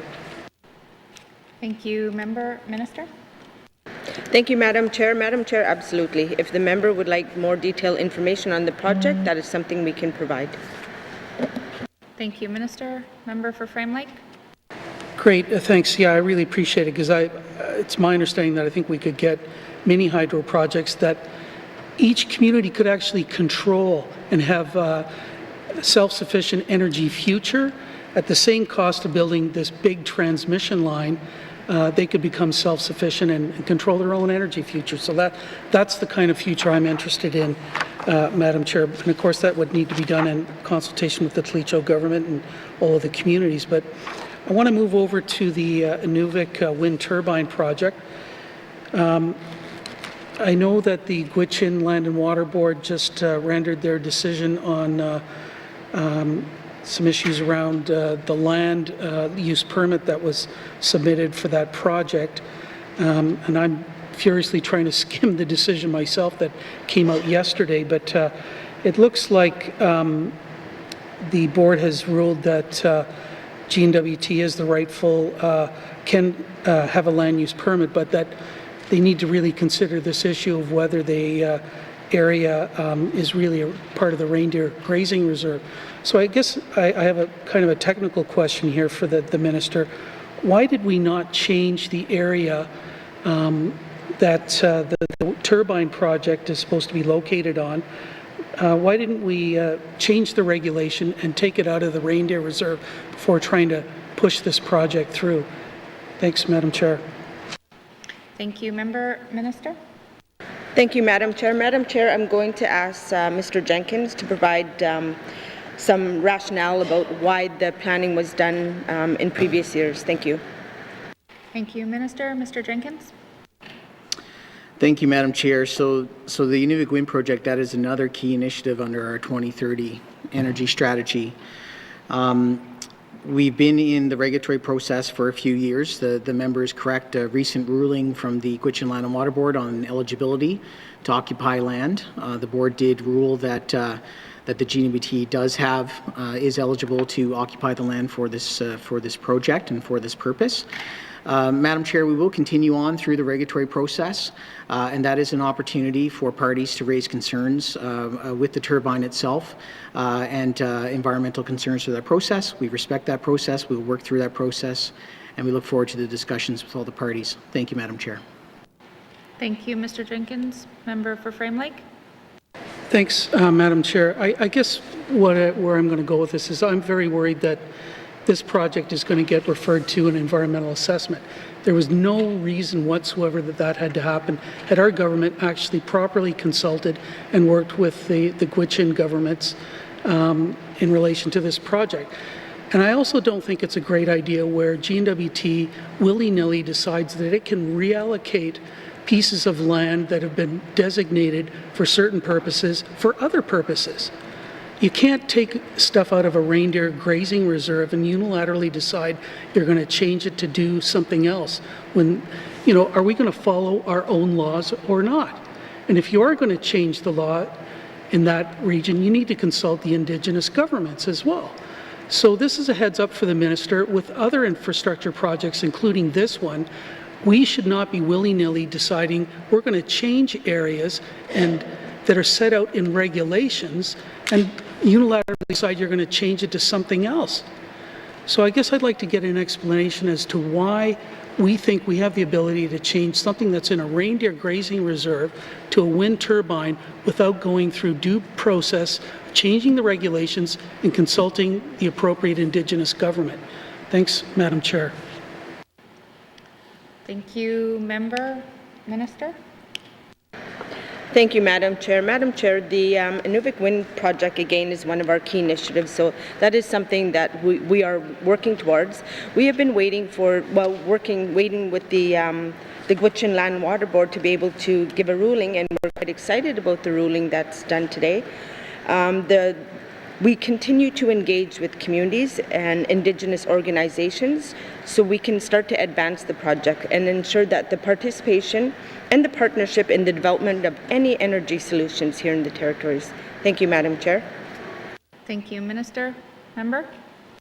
Thanks, Madam Chair. I'm just going to read one line from the most recent ruling that came out yesterday. The Gwich'in Land and Water Board suggests that the GNWT is best placed to enforce its own legislation. And that includes, this is me editorializing, the reindeer grazing reserve. You cannot just unilaterally decide you're going to change something that's designated for a certain purpose under a regulation and decide you're going to use it for something else without changing the regulation itself. That is against the law, and we're breaking our own laws. Thanks, Madam Chair. Thank you, Member, and I'll take that as a comment. Member for Hay River South. Thank you, Madam Chair. I just want to go to, the fuel storage capacity with respect to Hay River. And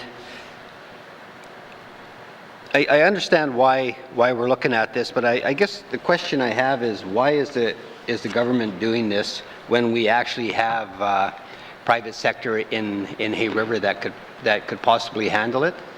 We have even in Enterprise there is an industrial yard going in there, which I understand that they have rail car service there, and they may have extra or be looking at fuel storage there. So I'm just wondering if the government has actually talked to that proponent and really looked at this issue, because it's going to add environmental liability, I guess, to the government, depending where these tanks are. I suspect that they're probably going to be in the old town on the island of Hay River, close to water sources. Thank you, Madam Chair. Thank you, Member. Minister? Thank you, Madam Chair. Madam Chair, the MTS, the department, is looking and studying and considering the construction of a buffer fuel storage capacity at the Hay River Marine Terminal. So that's kind of where we're at now. And also looking at the needs of the people in Hay River. Thank you. Thank you, Minister. Member? Madam Chair, I guess my concern is that, we're turning MTS, by the looks of it, into almost a private sector type business competing against private sector. So I would like the government to reconsider, I guess, this and talk to gauge the private sector to see if there's anybody that can provide that service. I understand that there's funds made available supposedly by the federal government with some cost provided by the territorial government as well. And I'd just like to know what those numbers are. Thank you, Madam Chair. Thank you, Member. Minister? Thank you, Madam Chair. Madam Chair, I hear the members concerned about working with the private sector, and if that's an option for the department, then absolutely, that is something we can look at. In terms of the number, I'm going to send this to Mr. Jenkins if looking for the costs. Thank you. Thank you, Minister. Mr. Jenkins?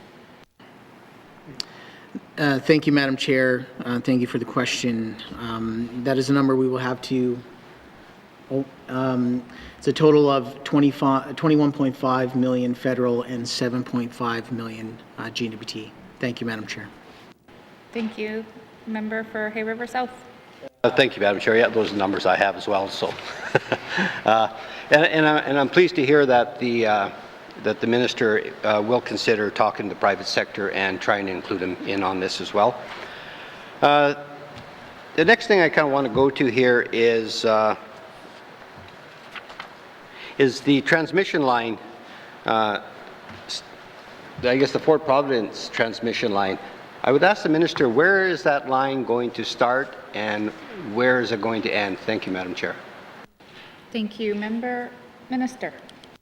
Thank you, Madam Chair. Madam Chair, I'm going to get Mr. Jenkins to provide this information. Thank you, Minister. Mr. Jenkins. Thank you, Madam Chair. The Fort Providence T-line will use surplus power available in the existing Tallston system.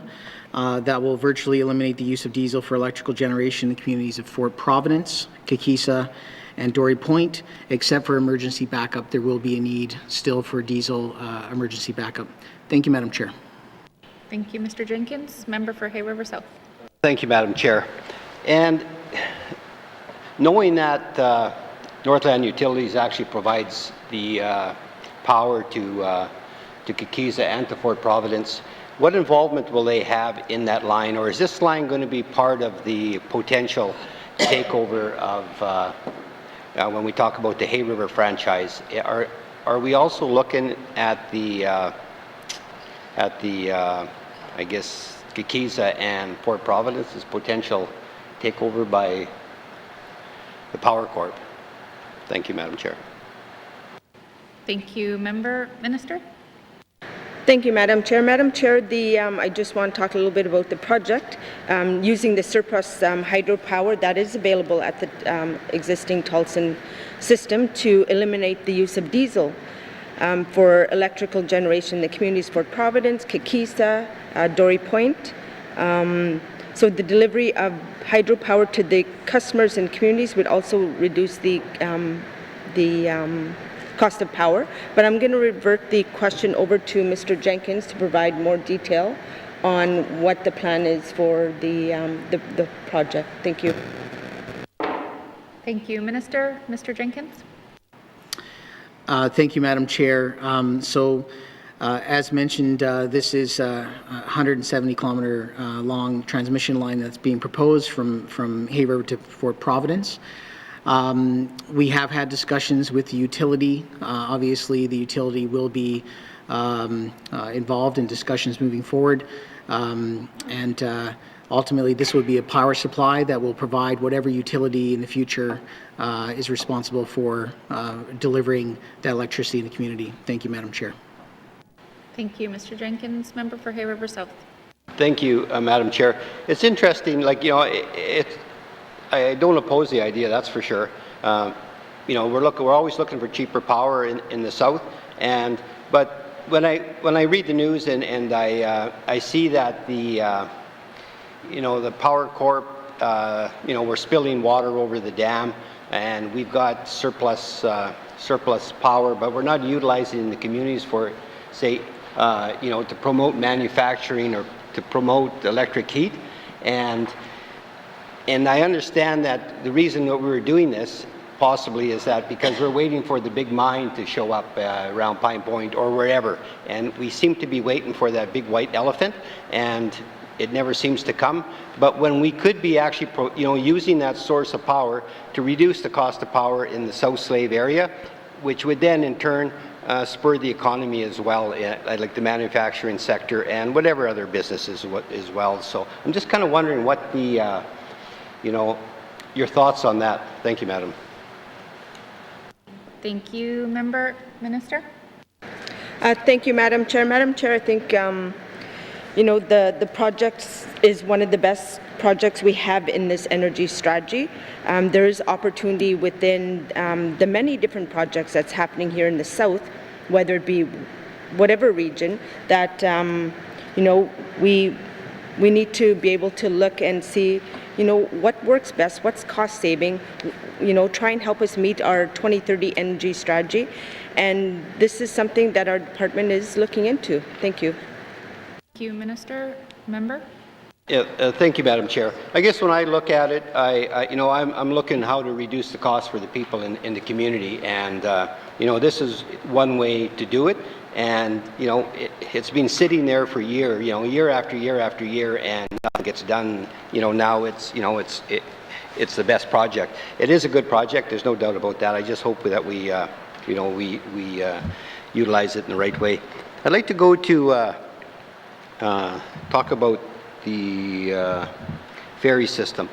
I know in Fort Simpson there, they were looking at the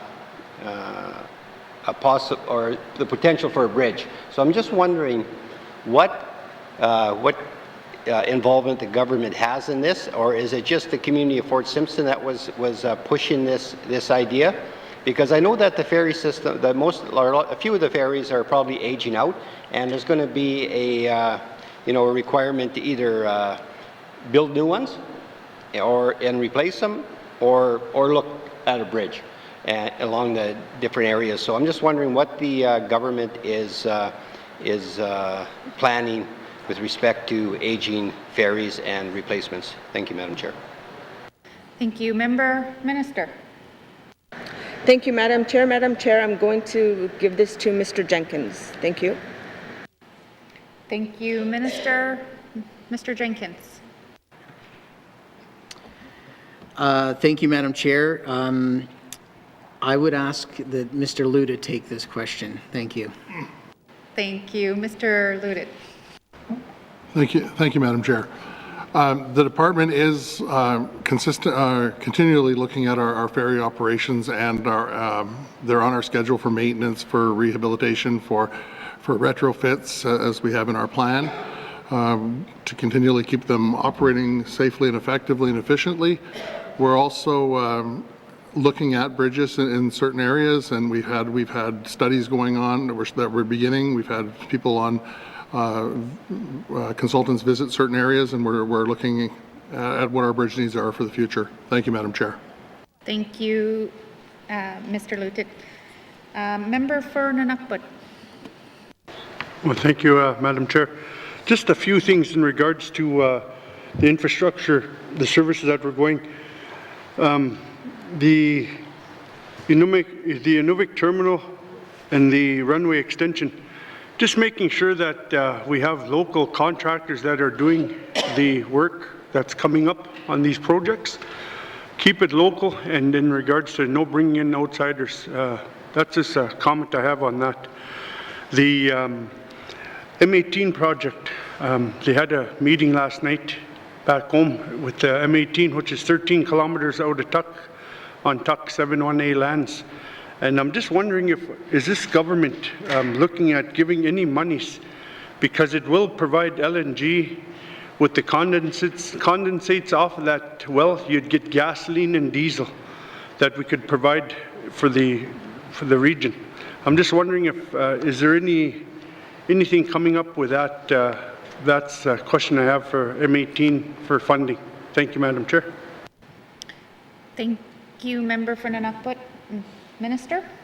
Thank you, Madam Chair. Madam Chair, that project is a great opportunity for the Beaufort Delta. We've provided the Inuvialuit Regional Corporation with the support letter to be able to advance, the project, and we're constantly looking for ways to be able to tap into stuff that are cheaper for our infrastructure. And there is opportunity for the members community in Tuktoyaktuk to be able to look at how we can to perhaps tap into the source. Thank you, Madam Chair. Thank you, Minister. Member? Thank you, Madam Chair. Yeah, no, it is a really good opportunity to get gas a lot cheaper for the communities, outlying communities, because I think without our subsidy that's given by our government, I mean, you'd be paying, $2 or something a litre. get an opportunity to do something like this, we'd probably be about $1.25 a litre, if not a little bit cheaper, because we're getting it right there at the source. It being on 718 lands, under the invalid final agreement, 718 lands meaning Tuck lands, are we keeping in contact with the Tuck Community Corporation, with their business arm, the Tuck Development Corp, and keeping them apprised on what we're doing with IRC and keeping them in the loop? Or is it just IRC giving them information? How does that work with this, Madam Chair? Thank you. Thank you, member. We're going a little bit away from this, but I'll kind of let it go a little bit. Minister? Thank you, Madam Chair. Madam Chair, I just want to note that the Department of Infrastructure is supporting IDC in their discussions with the Ferris Natural Gas. We are also helping them with their logistics plans, including the supply chain support, which is important. And, you know, I do want to say that we have a non-disclosure with the Inuvialuit Regional Corporation, and therefore we can't share too much information about this. Thank you, Madam Chair. Thank you, Minister. Member for Nunavut? Thank you for that. Moving on, in regards, I'd just like to, with all the infrastructure, that demapping on with the fuel tank storages in Ulakaktuk and Tuck and Sax, the timeline on that, I heard the Assistant Deputy Minister before saying that the one is approved. Is all three projects approved? Thank you, Madam Chair. Thank you, member. Minister? Thank you, Madam Chair. Madam Chair, I'm going to ask Mr. Jenkins to be able to provide that. Thank you, Minister. Mr. Jenkins?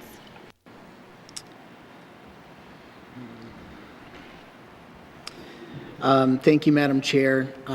That is information we will have to follow up with the committee on. Thank you, Madam Chair. Thank you, Mr. Jenkins. Are there any further questions, comments to programs and services on page 46? Okay, I will now call the activity infrastructure programs and services, infrastructure investments, $94,424,000. Does committee agree? Agreed.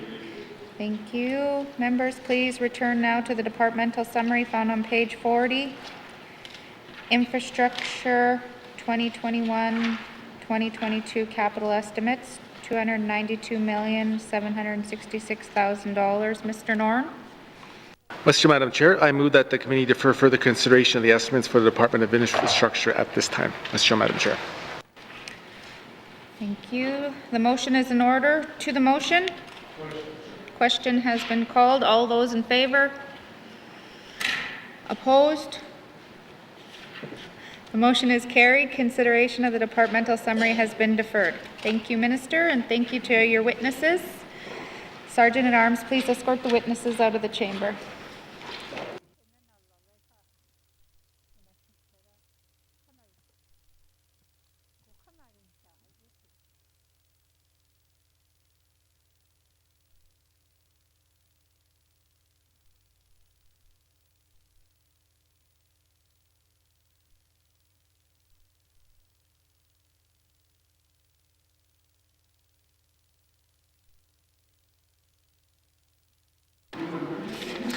Committee, we've agreed to resume consideration of table document 18119-2 capital estimates 2021-2022 with Northwest Territories Housing Corporation. Does the minister responsible for the NWT Northwest Territories Housing Corporation wish to bring in any witnesses? Yes, thank you, Madam Chair. Thank you. Sergeant at Arms, please escort the witnesses into the chamber.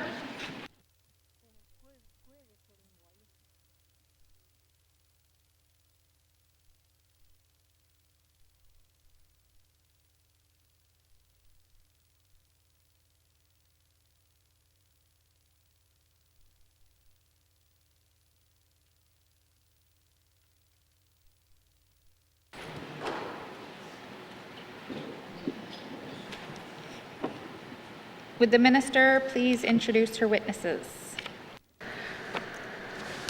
Oh, thank you, Madam Chair. With me today, I have the President of the Northwest Territories Housing Corporation, Tom Williams, and Finance and Administration Vice President, Jim Weller. Thank you.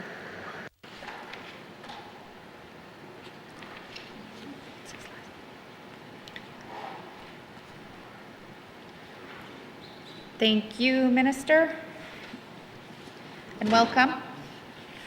Well, the committee has agreed to forego general comments, so as committee agreed, we will proceed to the detail contained in the tabled document.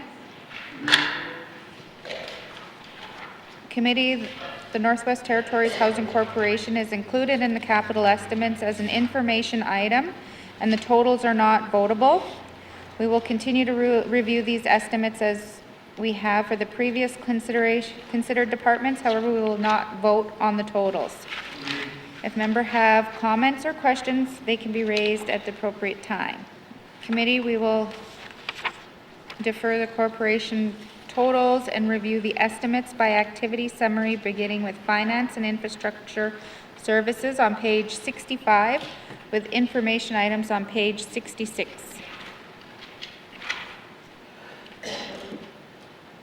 Are there questions, comments?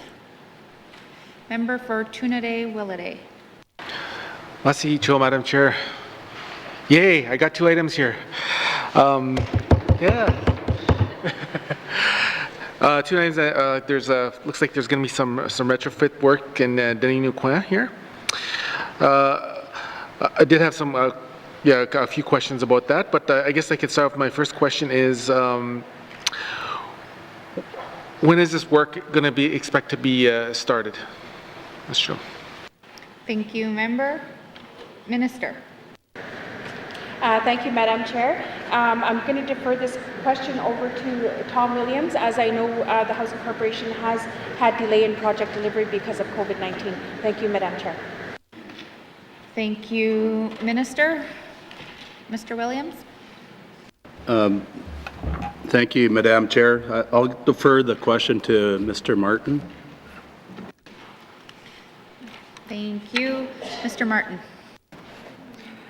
Thank you, Madam Chair.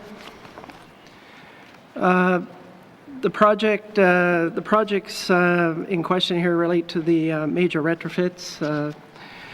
For the communities noted, we expect to start that work, tender that work later this fiscal year for delivery next year. Thank you, Madam Chair. Thank you, Mr. Martin. Member for Tunaday Willowday. Thank you. I'm disappointed to see the other communities in my riding not in this, like Dilo Dana, Flutsake, most of my, I know a lot of us in the small communities, we get a lot of housing complaints, like a lot of it, it doesn't ever stop. And you're always advocating for these type of things, and that's why we're here. It's a bit frustrating, when we do get those a lot of these programs, turned down. Like get a lot of my constituents turned down for things like CARE and SAVE program. It gets a little bit disheartening, but it's like, because I don't take no for an answer the first time. I keep plugging forward, and that's what I'm here for. And then this is more of a comment here, but I've noticed throughout so far, through all our capital estimates, that you see a lot of offsets from the federal government here. And my question for the minister is, why don't we see more of that on these line items? It's very curious. Mr. Cho. Thank you, Minister. Just to be clear with the member's question, is that additional federal funding that he's asking about? If you could just clarify. Yes. Chair, we have federal engagements and just federal funding that we do have is for our the structure of our cost savings for our units as well, and it's not identified as we do apply to the federal government, and it's not included with the estimates that we have provided. But I'll defer the question over to Ms. Jim Weller. Thank you. Martin. Thank you, Minister. Mr. Martin. Thank you, Madam Chair. Yes, so the delivery proposed for 21-22, the capital project set out, the Housing Corporation is proposing to recover $1 million in 21-22 from the current investments proposed under the Low Carbon Economy Fund. So that's an example of where we'll be leveraging additional federal dollars. Thank you, Madam Chair. Thank you, Mr. Martin. Member for Trinidad-Willowday. Yeah, thank you. And I just had a quick question for, I know it's not so much this, but are we expecting to see more retrofits for like our forecasted in terms of more of these retrofits in my riding? Mr. Joe. Thank you. Minister? Thank you, Madam Chair. I can provide the member with the list, the current list that's to be delivered in 21-22. We do have plans to be doing additional work in Deda, Dilo, and Litsoke for 21-22. And just to also, I wanted to add that we are working with within COVID as well. So we were working with the restrictions of the communities as well. That a lot of our projects have been delayed because they didn't want new people entering into their community. But I will keep you updated and provide a document to you. Thank you, Madam. Thank you, Madam Chair. Thank you, Minister. Member for Trinidad-Willowday. Thank you. That's encouraging to hear. And I did have one other question too. Like, you know, when I do my constituency visits, you know, it really pains me to see, like I said, when you have existing buildings, infrastructure that are not being used, I probably do as best as I can. And you know, you still see a lot of abandoned buildings, and you know there used to be NWTHC assets, or probably still are, and I could count of at least 4 or 5 occasions where I see and walking around in Litsoke and Denny that I see that. And what are the plans for buildings that are deemed abandoned, or what is that threshold that they're deemed abandoned, or can they be salvaged, Mr. Joe? Thank you, Minister. Thank you, Madam Chair. The Housing Corporation does have something similar like asset management. So we do look at the lifetime of our buildings, and we do have a demolition process as well too. One of the things that the Housing Corporation does do, because land is limited as well. So if we see, if we administer our buildings, and if they're beyond economic repair, we will demolish those buildings and we will end up replacing them. But as our budget is rolling out, it would depend on the amount of money and funding that we'll be receiving that year. Thank you, Madam Chair. Thank you, Minister. Member for Trinidad-Willowday. If we could just get something in writing too as well, if there's a list of buildings slated for demolition, that'd be good for our communities to know. You know, and like I said, a lot of these buildings, they're eyesores, and nobody wants to see that. And it's always good to keep our stock updated, you know, and keep them up to date. And yeah, that's all I have for now. Thank you. And if I have more questions, I'll forward them ready, Mr. Joe. Thank you, Minister. Thank you, Madam Chair. I will provide the member with a list of the demolition and the inventory that we have in your writing. Thank you, Madam Chair. Thank you, Minister. Member for Frame Lake. Thanks, Madam Chair. So if I did my math correctly on page 66, looks like there's going to be 104 retrofits and 9 new units. The 9 new units seem to be in Inuvik. Can someone tell me, is that RCMP housing, or are those housing that's going to be made available to residents? Thanks, Madam Chair. Thank you, Minister. Madam Chair, that would be our RCMP units. I'll have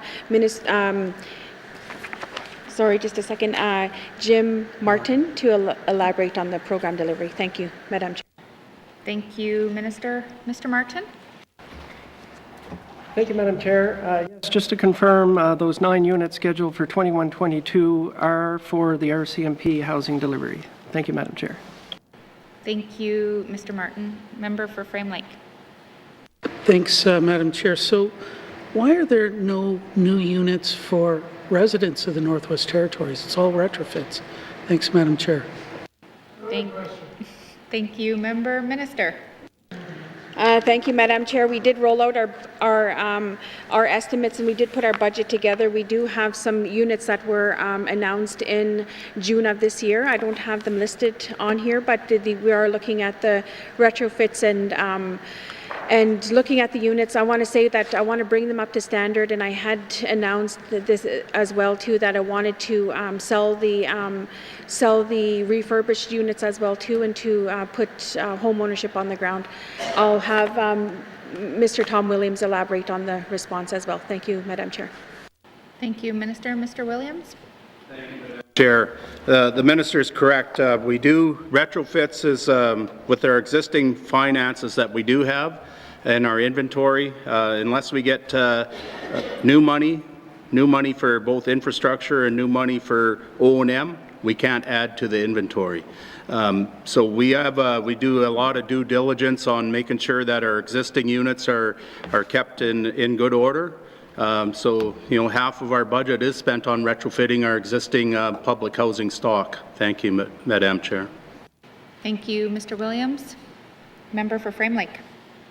Thanks, Madam Chair. Yeah, I guess when I look at all the other departments in here, there's a whole bunch of shiny new toys for everybody, except for the Housing Corporation. Like, what's going on here?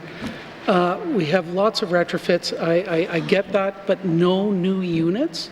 I just don't get it. Is this the glass ceiling that we're talking about here, where the Housing Corp cannot take on any new units because there's concern around O&M? Is that what we're talking about here, Madam Chair? And this is a question for the Minister. Thanks, Madam Chair. Thank you. Minister.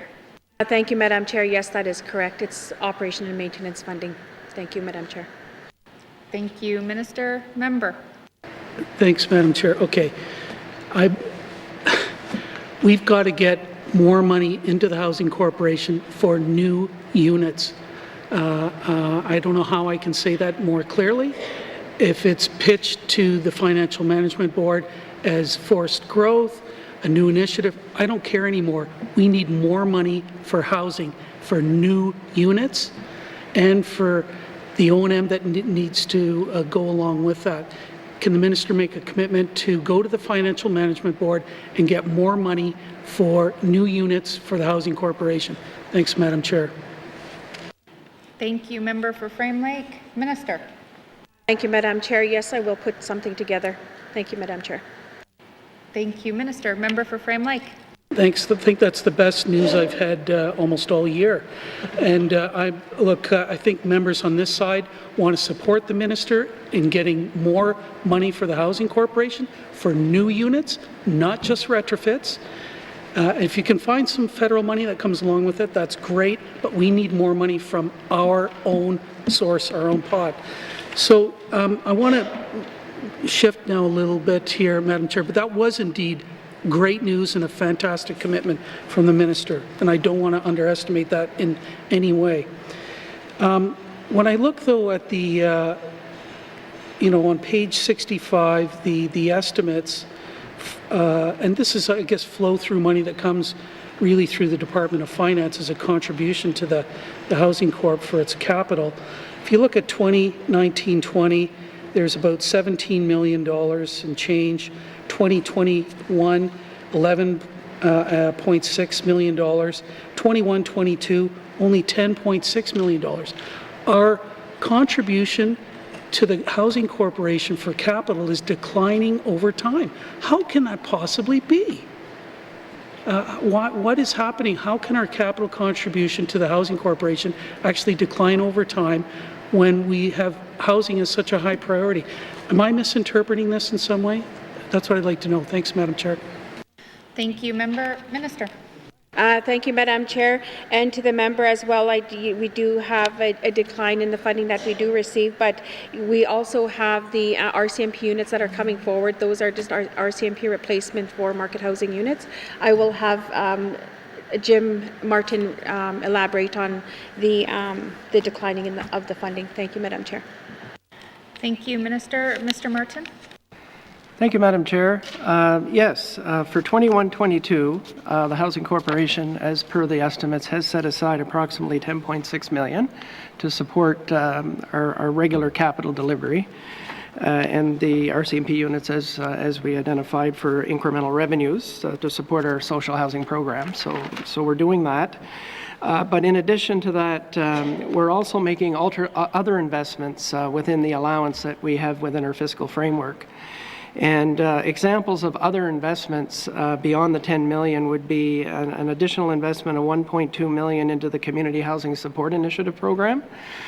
This program has a significant amount of uptake particularly from smaller communities, and we're going to continue to support that strategic investment. We also are supporting a couple of additional co-investment fund applications for 21-22 as well. And the two in particular that we have built into our fiscal framework right now is the Hay River Family Support Center. We're planning to fund that project. Our share of it, of course. We're hoping to leverage a significant investment from the federal government with those dollars.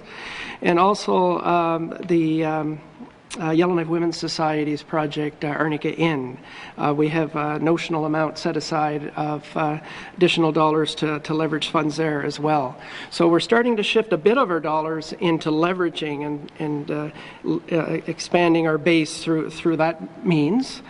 Other areas that we're investing in 21-22 that don't show up in the capital plan is we're continuing to support investments in the public housing lease-to-own program.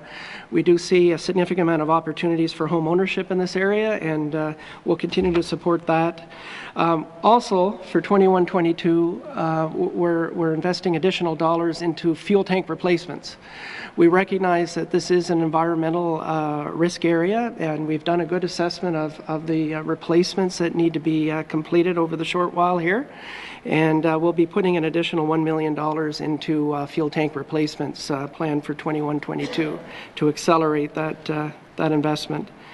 And then finally, we're investing in some additional environmental assessments to support our districts with the delivery of our M&I projects. So those are some examples of additional dollars that we've been using beyond the capital allowance that we have in our fiscal framework. Thank you, Madam Chair.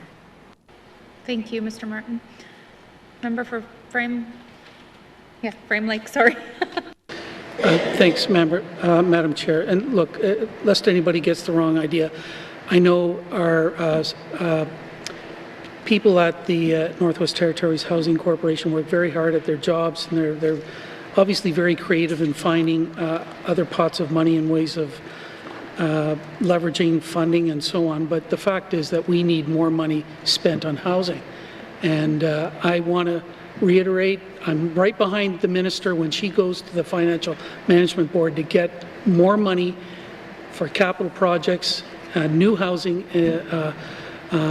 for the Housing Corporation, so that we can properly start to address our housing deficit across the Northwest Territories and the units that are in core need, which continue to grow. So right behind the minister when she goes to get more money. Thanks, Madam Chair. Thank you, member for Frame Lake. I'll take that as a comment. Member for Tabacha.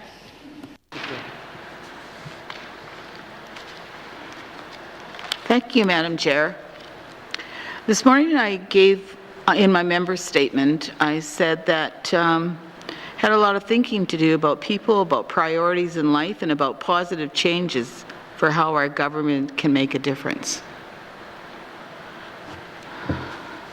Obviously, when you look on page 66, you know, when you see the community of Fort Smith with major retrofit, one unit, I want to know from the minister, how is that going to make a difference in the community of Fort Smith?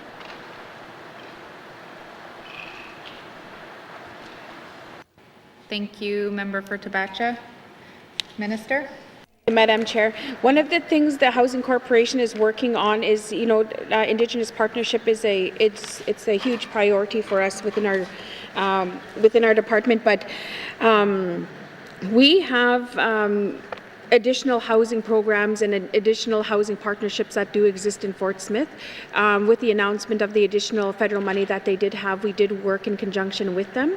And looking at opportunities like that, the Housing Corporation is in a different financial, I guess, maybe situation that we have. It's very unique how we administer and how we program deliver compared to the other government departments.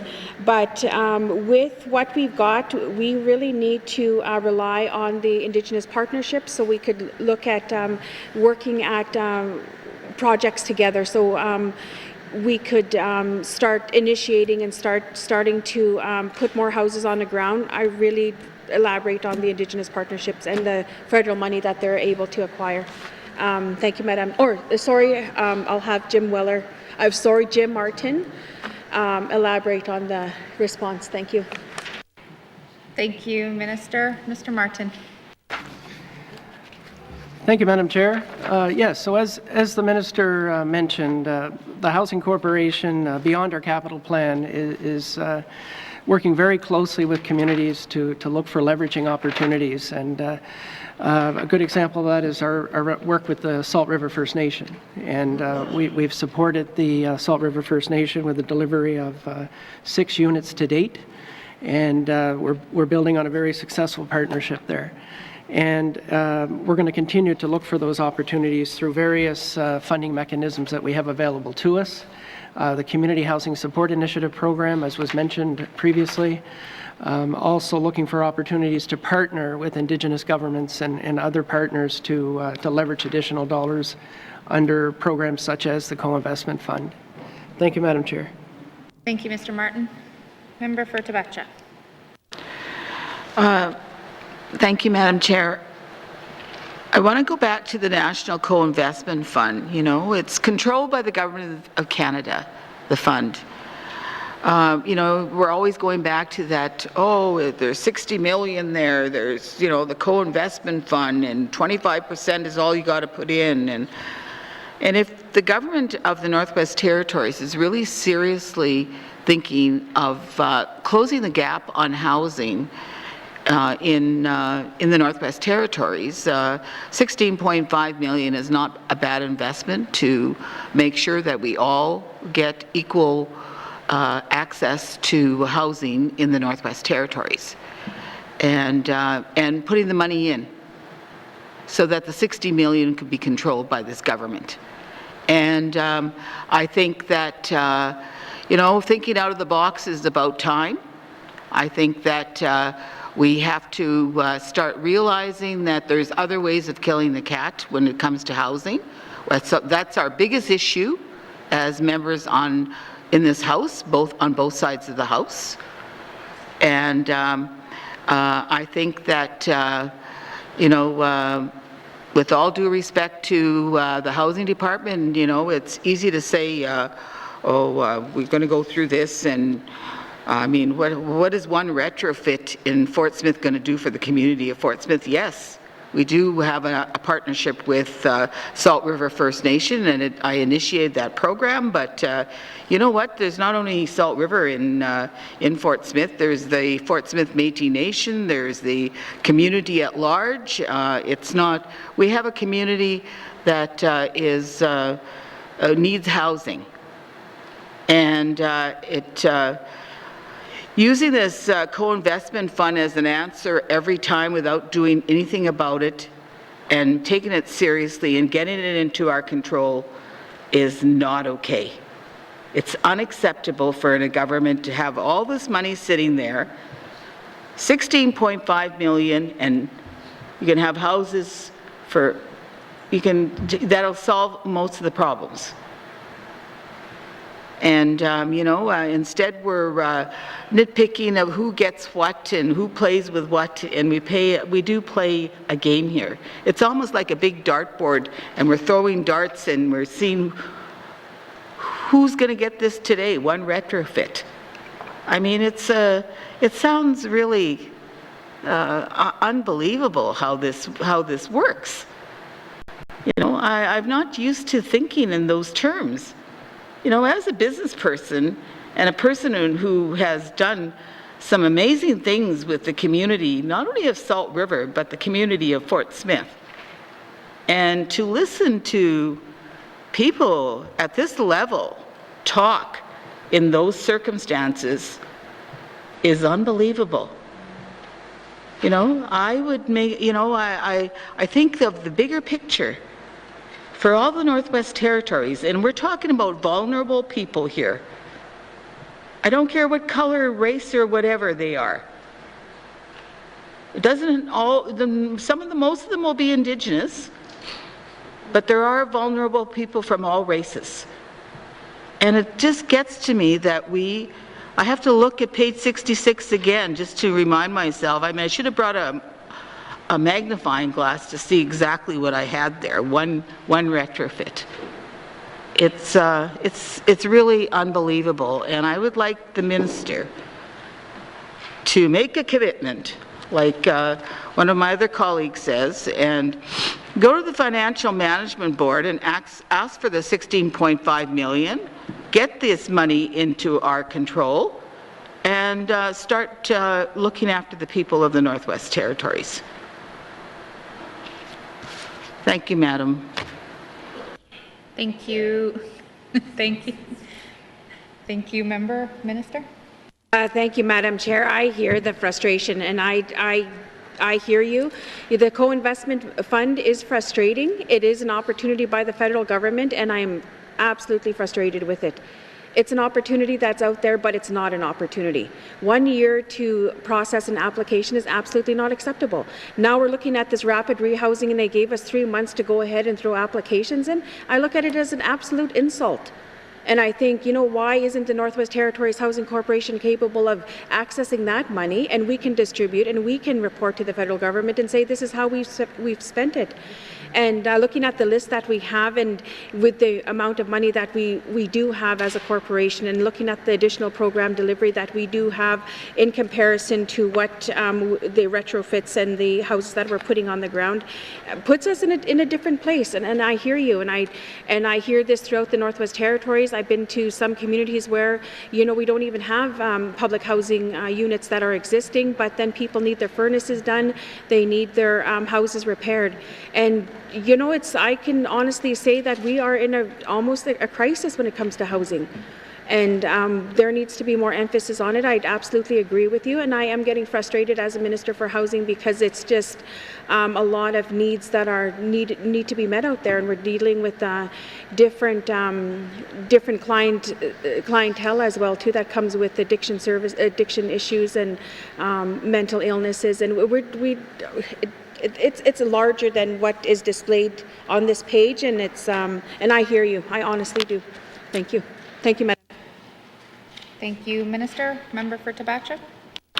Madam Chair, in closing, I just want to start, just say one thing, that, you know, we could do positive changes and make a difference in this government, and I hope that people start realizing there's other ways of doing things than the usual way. And I think that we have to look at other ways. Thank you, Madam Chair. Thank you, Member for Tabacha. I'll take that as a comment. I will move to Member for Great Slave. Thank you, Madam Chair. First of all, my first question is, what is an M&I project? Thank you. Thank you, Member. Minister. Thank you, Madam Chair. I can't think of that at the top of my head. I'll have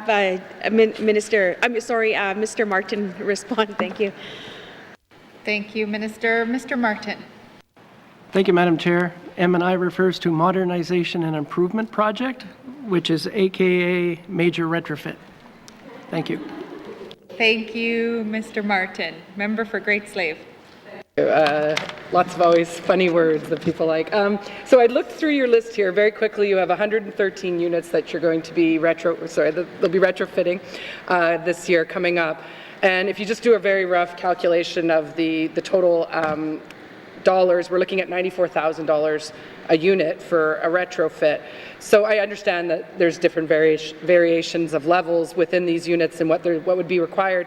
Can the minister explain, is the cost of this so high because there's hazardous materials and such that need to be dealt with? It just seems like a large number for a retrofit of an existing unit. Thank you. Thank you. Member Minister. Thank you, Madam Chair. There is a number of different approaches we'd have to take, also environmental and structural and the design, and there's a lot that goes into the retrofits. I'll have President Tom Williams. You know what? Yeah. Please respond, Tom. Thank you, Minister.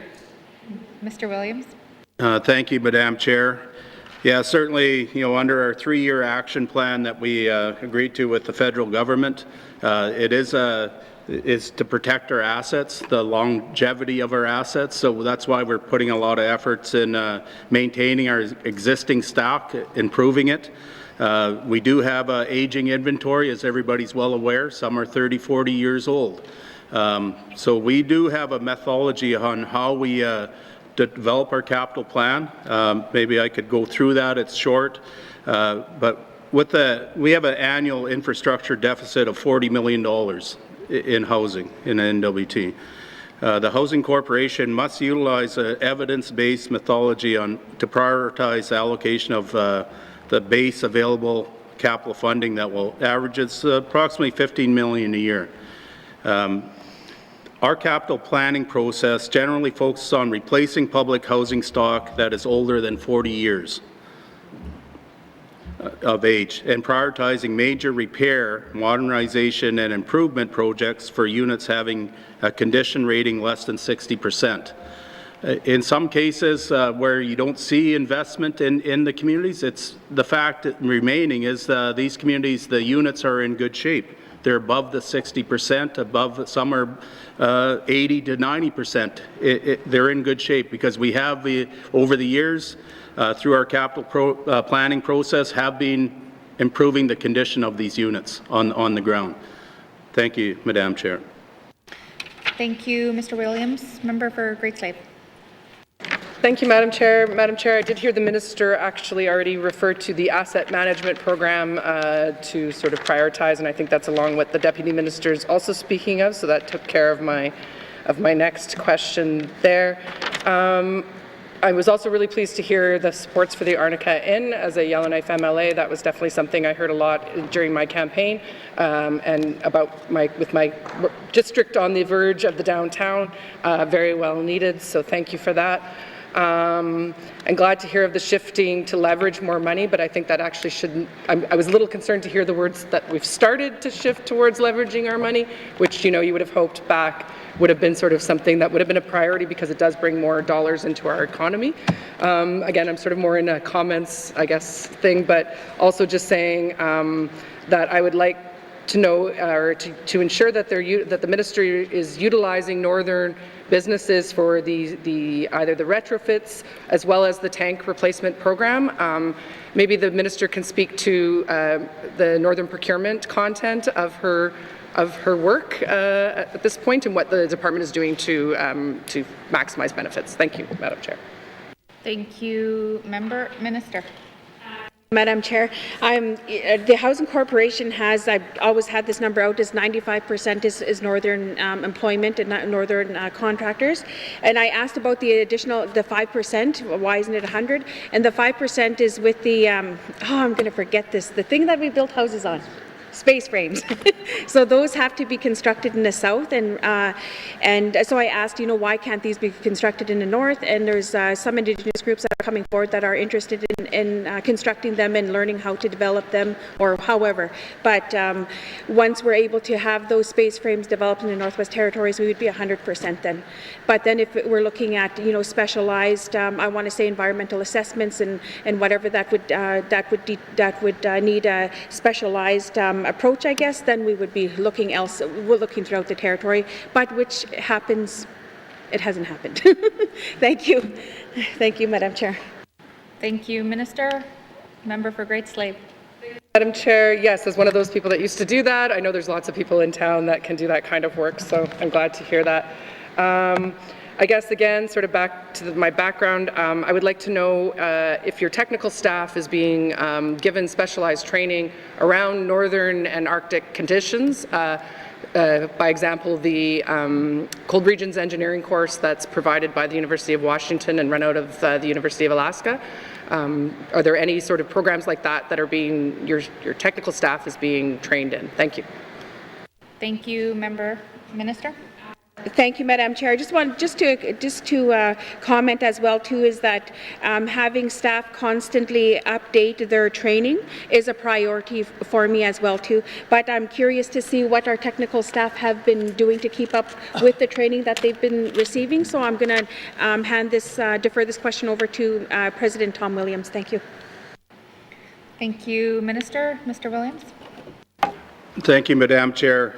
It's in our best interest to make sure our technical staff are properly trained on northern construction. You know, we rely on and work closely with other infrastructure, with Department of Infrastructure on best building practices. We have been sent staff, technical staff, to the cold climate workshop in Alaska in the past.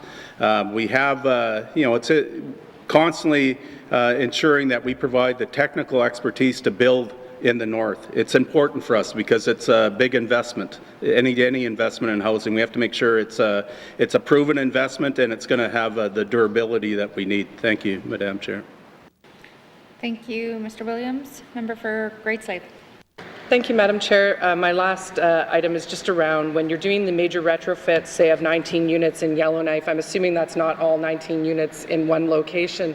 Can you explain a little bit about, does the department in their prioritization look at things like project timelines and costing and trying to sort of lump together you know, maybe it's units in one building so that your mobilization and demobilization costs are lessened because you're doing more at once. Thank you, Madam Chair. Thank you, Member for Great Slave. Minister. That is a part of our planning as well, and I just wanted to also include that just outside of Yellowknife, we really try to meet the barging season and the winter road season as well to decrease flying materials into the communities. Thank you, Madam Chair. Thank you, Minister. Member for Great Slave. That's good. Thanks. Thank you. Member for Frame Lake. Merci, Madame la Présidente. Pursuant to Rule 6, Bracket 2, I move that committee continues sitting beyond the hour of daily adjournment to conclude the item under consideration. Thank you, Madam Chair. Thank you. The motion is in order and is non-debatable. All those in favor? All those opposed? The motion is carried. Committee, we will continue sitting beyond the hours of the daily adjournment to conclude the item under consideration.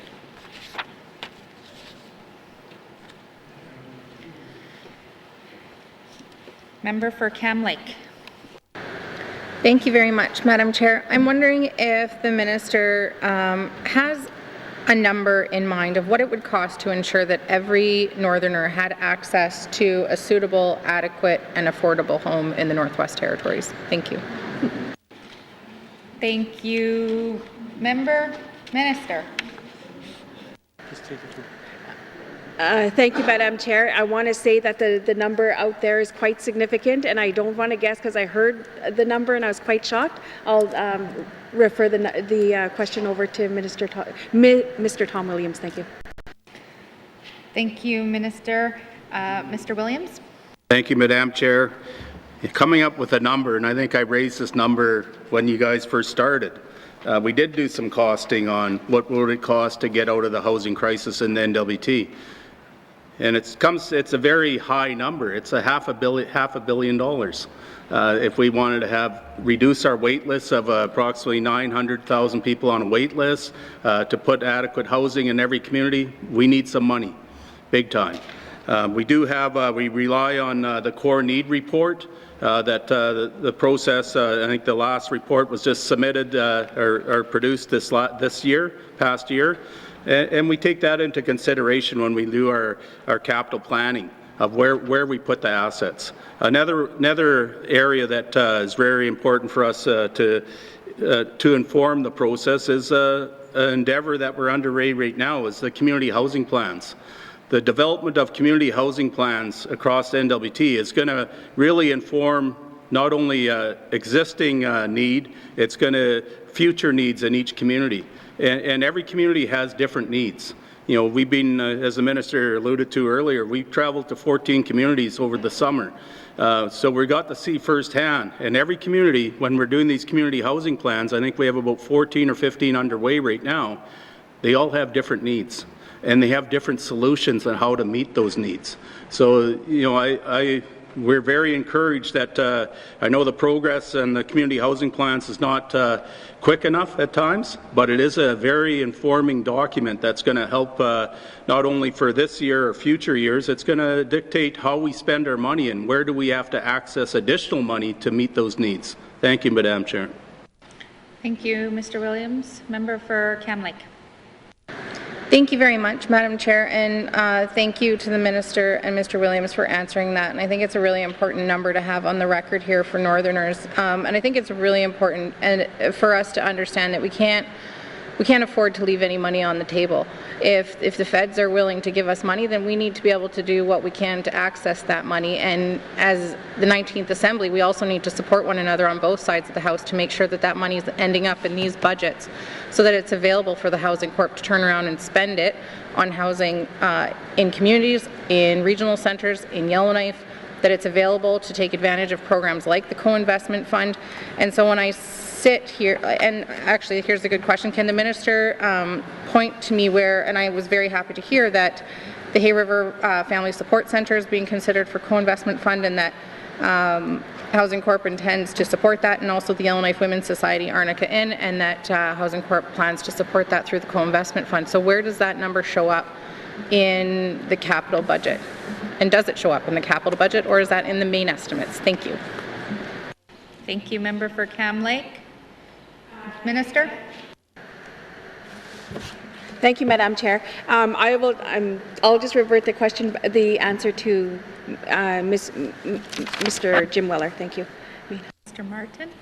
Thank you, Minister. Mr. Martin? Thank you, Madam Chair. Those two contributions noted to support those co-investment fund applications, that funding will be flowed through the Housing Corporation's Community Housing Support Initiative program, which we have set aside in our O&M. So this will be reflected in our upcoming 21-22 main estimates. Thank you, Madam Chair. Thank you, Mr. Martin. Member for Cam Lake. Thank you very much, Madam Chair. I think my problem is, and maybe I'm going to admit I'm new to this. This is my first capital plan, but because capital is housing, it's a structure, so it's infrastructure for housing for the North, I would expect to see that money show up here. And I was hoping to open this up and see a nice, shiny $10 million line item for housing in here to access the co-investment fund, or even more, even the $15 million.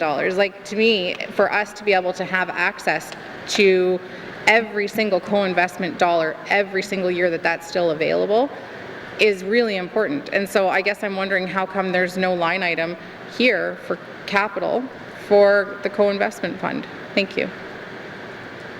Thank you, Member for Cam Lake. Minister? Madam Chair, I just want to further comment that the co-investment fund is federal funding, so and we do set aside a budget. I want to say that it's $1.2 million, and my department could correct me if I'm wrong, that we would be supporting those applications annually. But for the co-investment fund and additional funding not to show up on the document is not a part of the review right now. I'll have Mr. Martin comment. Thank you. Thank you, Minister. Mr. Martin. Thank you, Madam Chair. Just to clarify the mode of delivery here as well, might help clarify the accounting piece, but basically the Housing Corporation for these two projects would be making a contribution to the proponent, and it'll be the proponent that would lead the delivery. Thank you, Madam Chair. Thank you, Mr. Martin. Member for Cam Lake. Thank you very much for that, Madam Chair. No, that helps a lot, and I think now I'm on the same page. So I guess this is the place then where I would say that my expectation is to open the main estimates come February and to see a very large, substantial line item for the co-investment fund. And $1.2 million is not going to cut it. It won't give the minister the money that she will require in order to fully draw down on the co-investment fund and to support applications that are coming in the door. And so I hope that the minister's colleagues are also hearing me that this minister needs support at the cabinet table to get that money and to get that line item, because I personally, and I know that I have a lot of friends in this room that feel the same way, I would like this assembly to be known for getting houses on the ground and for drawing down on that co-investment fund and to be very good at spending free money from the federal government. My next question is, within the mandate of the Government of the Northwest Territories for the 19th Legislative Assembly, one of the line items is improve availability of private market and public housing options. And I know that my colleague from Frame Lake brought this up, but within there, one of the commitments is an average of 25 units per year over 4 years for a total or term total of 100 units. And within here, there's 9 units that are earmarked, however, for the RCMP. And so in my mind, that really doesn't increase or begin to deliver on what the mandate commitment was. And so I'm wondering, why is there not a line item here for 25 units, and why is that not funded? Thank you. Thank you. Member for Cam Lake, Minister. Thank you, Madam Chair. We do, like my department had said before, is that, you know, we take into a lot of consideration the retrofits that we do have on the ground. We don't have money for new housing to put on the ground. We do rely on federal additional money that is out there in partnerships throughout the territory, and so we could get houses on the ground together. I'll have Mr. Tom Williams answer further elaborate on the question. Thank you. Thank you, Minister. Mr. Williams. Thank you, Madam Chair. The minister is correct here. You know, the only way we could, achieve the 100 units, 25 per year, is soliciting input from and participation from private investors, including Indigenous governments. So really, utilizing the federal co-investment program is an avenue to get more units on the ground in absence of the government providing it. It's getting new partners to the table. That's the key message. Thank you, Madam Chair. Thank you, Mr. Williams. Member for Cam Lake. Thank you very much, Madam Chair. No, and I think that I've had many conversations with the minister, and I know that she's definitely a champion for housing and getting housing on the ground, and she wants to see this happen, and I want to support her in that and to see this happen. So I feel that if the money isn't here from FMB to support these 25 units and for you to be able to succeed and achieve that mandate item, then it's really time to get that person working on these applications so that you can take control of your own success, so that the minister can take control of her own success, because I feel that this would be a great legacy for her to leave the North. Thank you. Thank you, Member for Cam Lake. I didn't hear a question, so I'll take that as comment. Member for Nunukwood. Thank you, Madam Chair.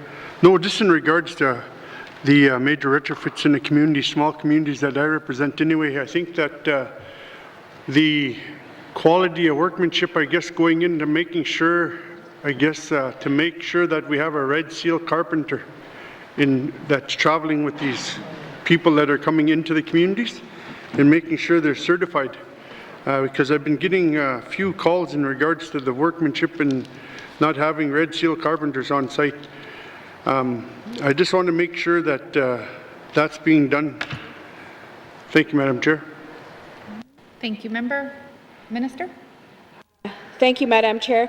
I just wanted to also just comment too that training is a requirement when we're putting these when we're putting our projects out for tender, that we do have to see a training aspect, and also looking at the quality of work and looking at the Red Seal. I'm familiar with the comment from the members riding, and to be honest, to be just plain and honest, it's really hard to find people with the certification. and to find the commitment to have the people pursue their trades and to have them complete the Red Seal. So the Housing Corporation does rely on, we do have our technical advisors to come in to making sure that these projects are seen and they're seen to completion. But I do understand that we do have deficiencies after projects are completed, but this is where the Housing Corporation is in support of local hire, and this is what we end up with at the local level, but we do have the technical support to work with that and to correct the deficiencies that need to be done, but local hire is priority. Thank you, Madam Chair. Thank you, Minister. Member for Nunavut. Thank you, Madam Chair. No, I like that, technicians being able to come and work with the local contractors. If that's being said, then could we make sure that any local work that's happening, say for instance for Polituk, can we have that work given to them with one of our technicians? Like, we have people there that could do the work, but we don't have the Red Seal carpenter. So this making sure that we keep it local, not bringing people in because of, well, COVID-19 times, and if we have somebody local, is the department willing to work with local contractors to keep it local and to have a technician come and inspect the work? Thank you, Madam Chair. Thank you, Member. Minister. Thank you, Madam Chair. That is exactly what the Housing Corporation is doing right now, and for us to continue with that training aspect, keeping the local contractors and keeping the work local, and depending on our technical support to see those projects going forward. But that is a priority. Thank you, Madam Chair. Thank you, Minister. Member for Hay River South. Thank you, Madam Chair. I guess I just want to start off with the co-investment fund and the rapid housing program. We talk about going to FMB and finding the 25%, but I think we should also have a plan B, which is go to the federal government and ask that 25% be waived and that the funding is 100%. Because there might be some appetite, I understand, for that. So I suspect you guys have already done that or are in the process of doing that, just so that we have some options there.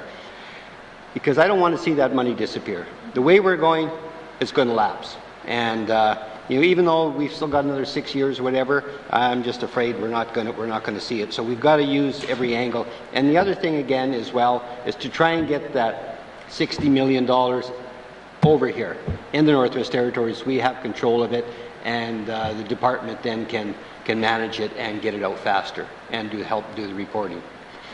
But to do that, we need staff. And right now, we're into this for I don't know how many months, and we don't have, it sounds like we don't have any staff at the Housing Corporation looking after that. And it's not just one person or two people.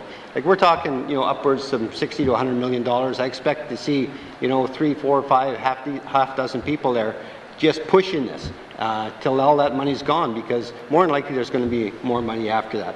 So I'd just like to hear from the minister, how is she going to make sure that we actually get that money on the ground? We've got to do something different. You've got to reinvent the Housing Corporation so that it's more aggressive when it comes to federal dollars, or like I said before, we just throw up the white flag and quit. So I'd just like to hear comments from her. Thank you. Thank you, Member. Minister. Thank you, Madam Chair. And I want this $60 million spent by the end of this government. I want to see applications, and I want to see that money committed, and I want to see more money flowing to the Northwest Territories. I have spoken to the MP for the Northwest Territories as well, and stressing the urgency. I've spoken to the federal government as well too, and expressing the urgency and really emphasizing that we are not a province. We are a Northwest Territories. We do work differently. What they can build in the south for $500,000 is going to cost us 1.2 here, and we live in a different dynamic. So having them taking that into consideration, and hopefully I want to be successful in it. If I could get that $60 million, that is what I want to achieve within this government and have it administered by the territory. The other thing that the government is doing as well is lobbying for $100 million over 10 years. that is another approach that the government is taking as well too. But right now, I'm very concentrated on the 60 million. I want to have that access by the Northwest Territories. But look, I hear your comment as well too about the staffing and how are we going to be organized to spend and to work with the federal government and look at how this money is going to be distributed and how applications are coming through. Right now, we're just the program delivery has been done by the president for the Housing Corporation. He has been traveling throughout the territory. I've also included our I want to say the manager for homelessness. I can't think of his title right now, but to really emphasize there is a broader need than just putting houses on the ground. There's programming as well too. It's very unique. It's very different in the territory, and I'm putting a lot of emphasis and a lot of weight on it. I can actually see a department that's going to be dealing with co-investment fund and homelessness and putting all that together. So as we go forward, you are going to see significant changes within the Housing Corporation. Thank you, Madam Chair. Thank you, Minister. Member? Thank you, Madam Chair. Earlier today, the Premier made the comment, what is a life worth? And when we're talking about housing, you know, it's life and death for some people. When you go, and we all know that, when you go into communities, whether it's Yellowknife, Hay River, you know, Paulatuck, it doesn't matter. There's people who may be living on the street, and when it's 40, 50 below outside, you know, we know what could happen. So I think when we're talking about this, I think that's something you got to keep in mind as well, is that, you know, what is a life worth? And, you know, I'm reminded of that every day in Hay River when I'm there, so it's important. I guess I want to talk about the RCMP housing. And I mentioned it that, you know, Hay River, I think, got a couple of houses, but we lost 6 public housing units. And RCMP housing units were put on the land there. So, you know, I think what the Housing Corporation has to do something. They have to do what they know, you know, what they're best at, and that should be the delivery of public housing, not trying to get into a market where, especially in the market communities, where the public sector could do that. We need to concentrate on delivery of public housing units to the people that need it. And this here, the RCMP housing, is an example. And it was to me it was a wrong move. It should have been a private sector project. And I just want to make that comment. It's too late now anyway, so you know we'll just move on from that.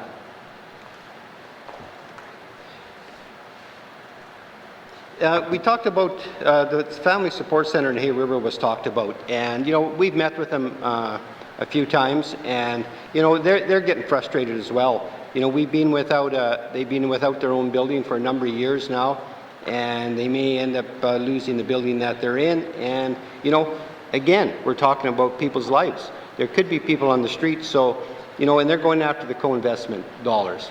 So we got to find a way again to make this happen. There's still confusion out there. Like, it just amazes me after 2 years. There's still confusion on how to proceed with the application. What's the process? So if they're confused on the ground, then I suspect that the department is somewhat confused with it as well. So I'm kind of hoping that gets straightened out, and that's why it's important that we have people who are working on that file constantly. And you know, we talk about you know, well, we're going to hire somebody, we're going to advertise, we're going to do this and that. Let's just like, there's got to be people within the organization that we can move and backfill or whatever. Let's just get out there, and it's something we have control of, something we can make happen. So I just like to get a commitment, I guess, from the minister that, you know, this is going to happen sooner than later, and that we're going to have a complement of people that can do the job and get out and assist the organizations, nonprofits, whoever, that are trying to access those dollars. Thank you, Madam Chair. Thank you. Member, Minister? Thank you, Madam Chair. I just want to further comment on the CMHC funding. I hear my colleague. It is a struggle.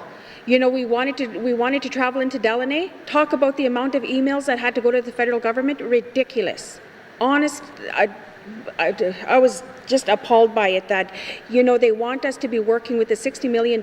We can't even get their employee to just jump on the plane, come with us on a day trip and start speaking about what is it that CMHC is offering. I feel that right now the Housing Corporation is program delivering on their behalf, but we need them to be at the table. And this is, for myself as a minister, I am frustrated with them as well too. And I look at the, and for them to come and do a presentation, the amount of hoops that we have to go through for the CMHC person to get the approval to say, yes, I'm going to show up, I'm going to be there. And I have just sent an email this afternoon to the minister for CMHC, responsible for CMHC, and just basically said, you know, we need to get this done. We need to start getting out there. We need to start seeing applications, and it's frustrating that there's an announcement for the Northwest Territories that we're able to access $60 million. Now I hear the rapid housing, and it just seems like unrealistic that if they're not directly dealing with us and we're waiting on an approval for their one employee in the Northwest Territories to be traveling with us, it really makes it difficult to program deliver. So I'm frustrated, and I could hear the frustration as well too. And also for the family support building, as the last briefing that I had, that they were to fill out a co-investment application. I will have my department follow up with them and see where they're at, and I would like to have that on the table for myself so I could push that at the federal, with my federal conversation as well. And then for the person that to be advertised, I've been after my department since January to do this, and then now we're following through, and then now it's, you know, COVID had hit, advertisements, human resources, and the amount of hoops that we had to go through at that time. There was a job offer that was given to an additional person, and the person had declined it and had another opportunity. And I know that this position is intimidating because it's going to require travel throughout the Northwest Territories, 33 communities. This person is going to be constantly on the road. So it's very discouraging for people to be to make that commitment to us for 3 years. And my expectations of this position is very high. So hopefully we're able to have this person hired by the end of the month. It's already going to be November tomorrow, November on Sunday. This person better be working at least by November 30th. Thank you. Thank you. Member for Yellowknife North.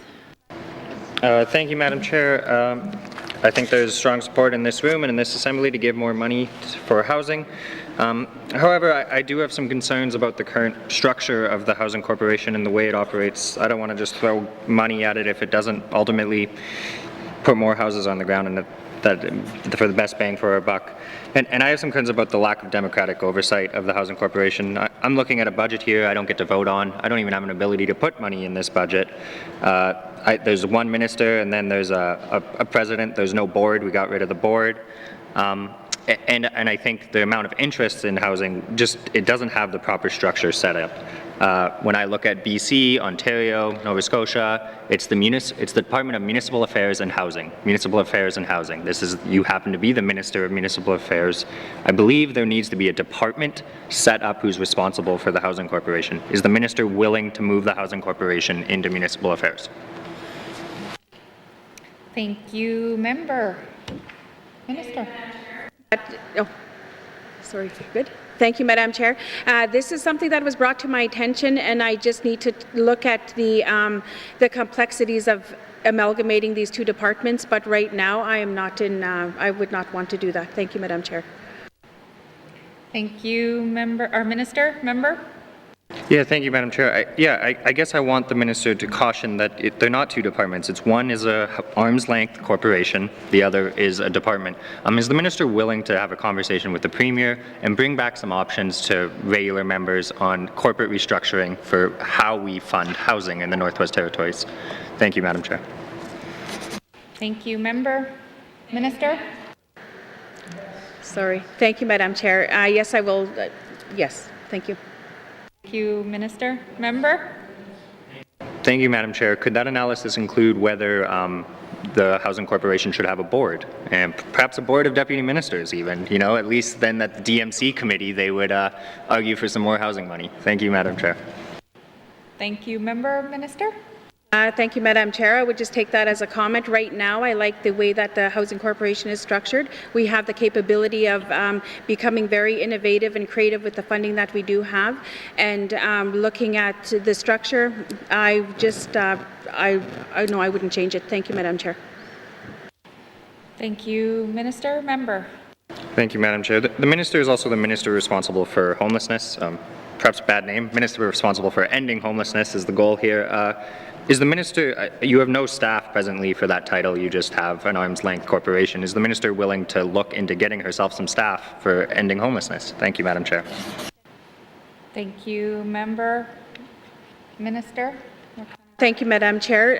The Minister, myself, the Minister responsible for homelessness, does not come with a budget, but the Housing Corporation has assumed the financial responsibility and does have staff that deal with homelessness. Thank you, Madam Chair. Thank you, Minister. Member. Thank you, Madam Chair. Another somewhat controversial suggestion. When I look at the Housing Corporation and then I see under it 23 authorities, each of those authorities come with staff, they come with offices, they come with administration.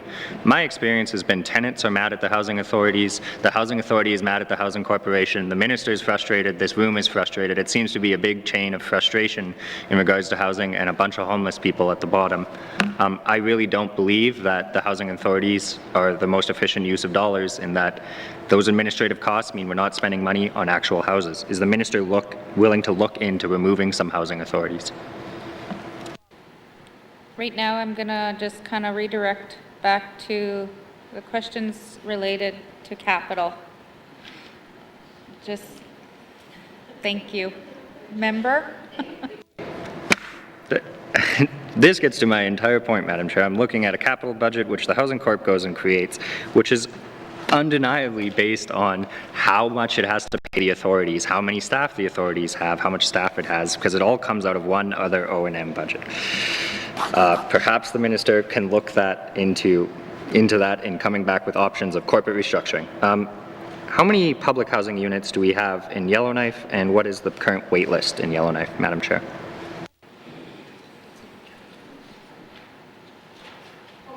Oh, sorry. Thank you, Minister. Thank you, Madam Chair. I'll have Mr. Jim Martin respond to the question. Thank you, Madam Chair. Thank you, Minister. Or Mr. Martin. Okay, thank you, Madam Chair. Yes, in Yellowknife, the Housing Corporation administers 344 public housing units. Thank you, Madam Chair. Thank you, Mr. Martin. Member for Yellowknife North. Thank you. Can I get the wait list, and can I get how many of those public housing units do we own as opposed to rent? Thank you, Madam Chair. Again, I'm going to redirect us back to the capital, unless the questions are going to be regarding leading up. If you could direct your questions to the capital. Thank you. Mr. Yellowknife North. Thank you, Madam Chair. Okay, I believe we have a very large wait list. We have a lot of housing units. I believe we don't own a lot of them. I would like to build capital such that we can have GNWT owned housing units in Yellowknife. Is the minister willing to bring the rented units or the amount of units that we don't own into GNWT ownership in the Housing Corporation? Thank you, Madam Chair. Thank you, Minister. Thank you, Madam Chair. This is a discussion I'll have with my department. Thank you, Madam Chair. Thank you, Minister. Member? Thank you, Madam Chair. We had a bit of a conversation about capital management, and I believe I heard, I forgot to write the figure down, but a very significant deficit, $40 million a year, essentially, for the Housing Corporation to manage its stock. Can I just get a sense of how is the Housing Corp required to amortize its assets such that it's required to spend a certain amount in its capital budget every year? And if so, what is that amount? Thank you, Madam Chair. Thank you, Minister. Thank you, Madam Chair. That's correct. I don't have the amount in front of me. I'll have Mr. Jim Martin respond. Thank you. Thank you, Minister. Mr. Martin. Thank you, Madam Chair. Yes, our annual amortization depreciation of assets runs around $14 million. Thank you, Madam Chair. Thank you, Mr. Martin. Member for Yellowknife North. Yeah, thank you, Madam Chair. This is one of those things I struggle to understand. Budgets and Housing Corp budget, if we are required to amortize $14 million in assets, are we not then required to spend $14 million in the capital budget? However, I note this capital budget is not $14 million. Can I get an explanation for why that is? Thank you. Thank you. Minister? Thank you, Madam Chair. I'll have Mr. Jim Martin respond. Thank you. Thank you. Mr. Martin. Thank you, Madam Chair. Yes, the aim of the corporation is to set aside a notional amount of $15 million a year, as was noted previously. For this year that we have tabled for this review, we are below that amount, and currently we're utilizing some additional dollars to support leveraging with other partners. Thank you, Madam Chair. Thank you, Mr. Martin. Member for Yellowknife North? Yeah, thank you, Madam Chair. I know the GNWT everywhere, and all of our departments and all of our arm's length ones have a massive infrastructure deficit. However, the GNWT has a financial responsibility policy that sets out how much can go into capital and covered by O&M. Part of that is that the amortization has to be spent, and that's linked to not letting our deferred maintenance get too out of control. When I see that we have a $40 million deficit on bringing our current stock up to where it should be, it seems that those numbers have got out of sync. Is the Housing Corp required to follow the GNWT financial responsibility policy? Thank you. Minister? Thank you, Madam Chair. I'll revert the question back to Mr. Jim Martin. Thank you, Madam Chair. Thank you, Minister. Mr. Martin? Thank you, Madam Chair. The Housing Corporation, given its current corporate structure, we have an ability to manage within our overall funding sources. So our funding sources, as was mentioned previously, we have federal funding sources, we have our own source revenues, as well as GNWT resources. Those resources are allocated out between a combination of capital investment as well as O&M investment. And we go through an annual business planning process each year, and we look at where those investment priorities, that mix of investment priorities, is best allocated. Thank you, Madam Chair. Thank you, Mr. Martin. Anything else? Mr. Yellowknife North. Thank you, Madam Chair. And this is the problem. I don't know to what level of oversight I should have of the Housing Corporation's budget, given its arm's length. I have a lot of concerns with the Housing Corp's budget and the way it does capital. Is the Minister willing to reach out to the Department of Finance and see what applying our GNWT financial responsibility policy to the Housing Corporation would look like, where the differences are? Thank you, Madam Chair. Thank you, Minister. Thank you, Madam Chair. Yes, thank you. Minister. All right. Are there any further comments or questions to this item? Seeing none, I remind the committee that the estimates for the Northwest Territories are included in the capital estimates as an information item only. The committee will not be voting on the activity total. Thank you, members. Please return now to the Northwest Territories Housing Corporation summary found on page 64. And are there any further questions or comments? Seeing none, does committee agree that the consideration of the Northwest Territories Housing Corporation is complete? Mr. Norn? Madam Chair, I move that this committee defer further consideration of the estimates for the NWT Housing Corporation at this time. Madam Chair. Thank you, Mr. Norn. The motion is in order to the motion. Question has been called. All those in favor? All those opposed? The motion is carried. Consideration of the departmental summary has been deferred. Thank you, Minister, and to your witnesses. Sergeant at Arms, please escort the witnesses out of the chamber.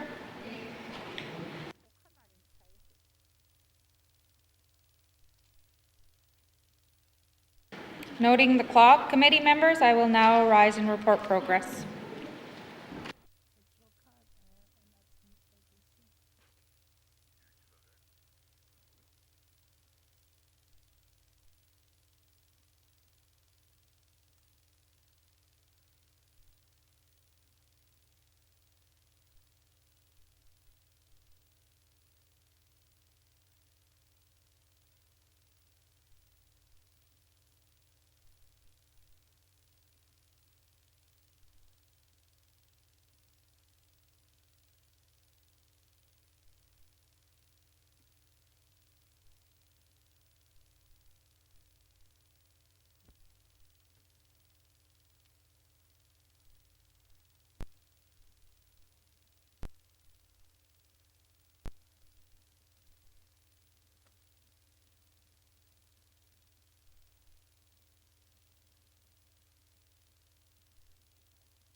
May I have the report of Committee of the Whole, member for Nuvik-Twin Lakes.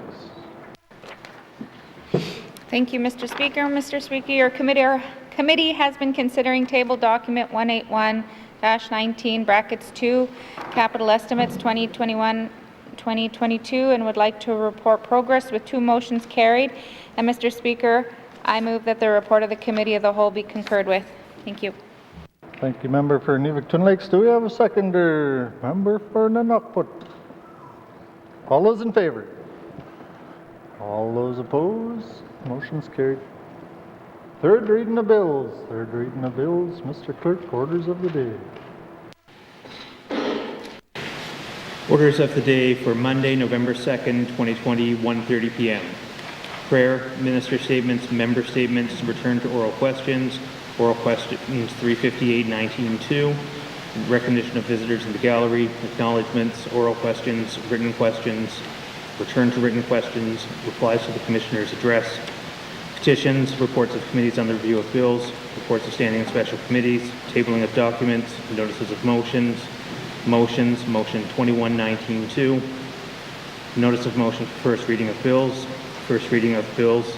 Bill 17, Bill 18, and Bill 19, second reading of bills, Bill 16, consideration in Committee of the Whole of bills and other matters, Bill 15, Committee Report 4, Committee Report 5, Minister Statements 77, Table Document 165, Table Document 166, Table Document 167, Table Document 181, Report of Committee of the Whole, third reading of bills, orders of the day.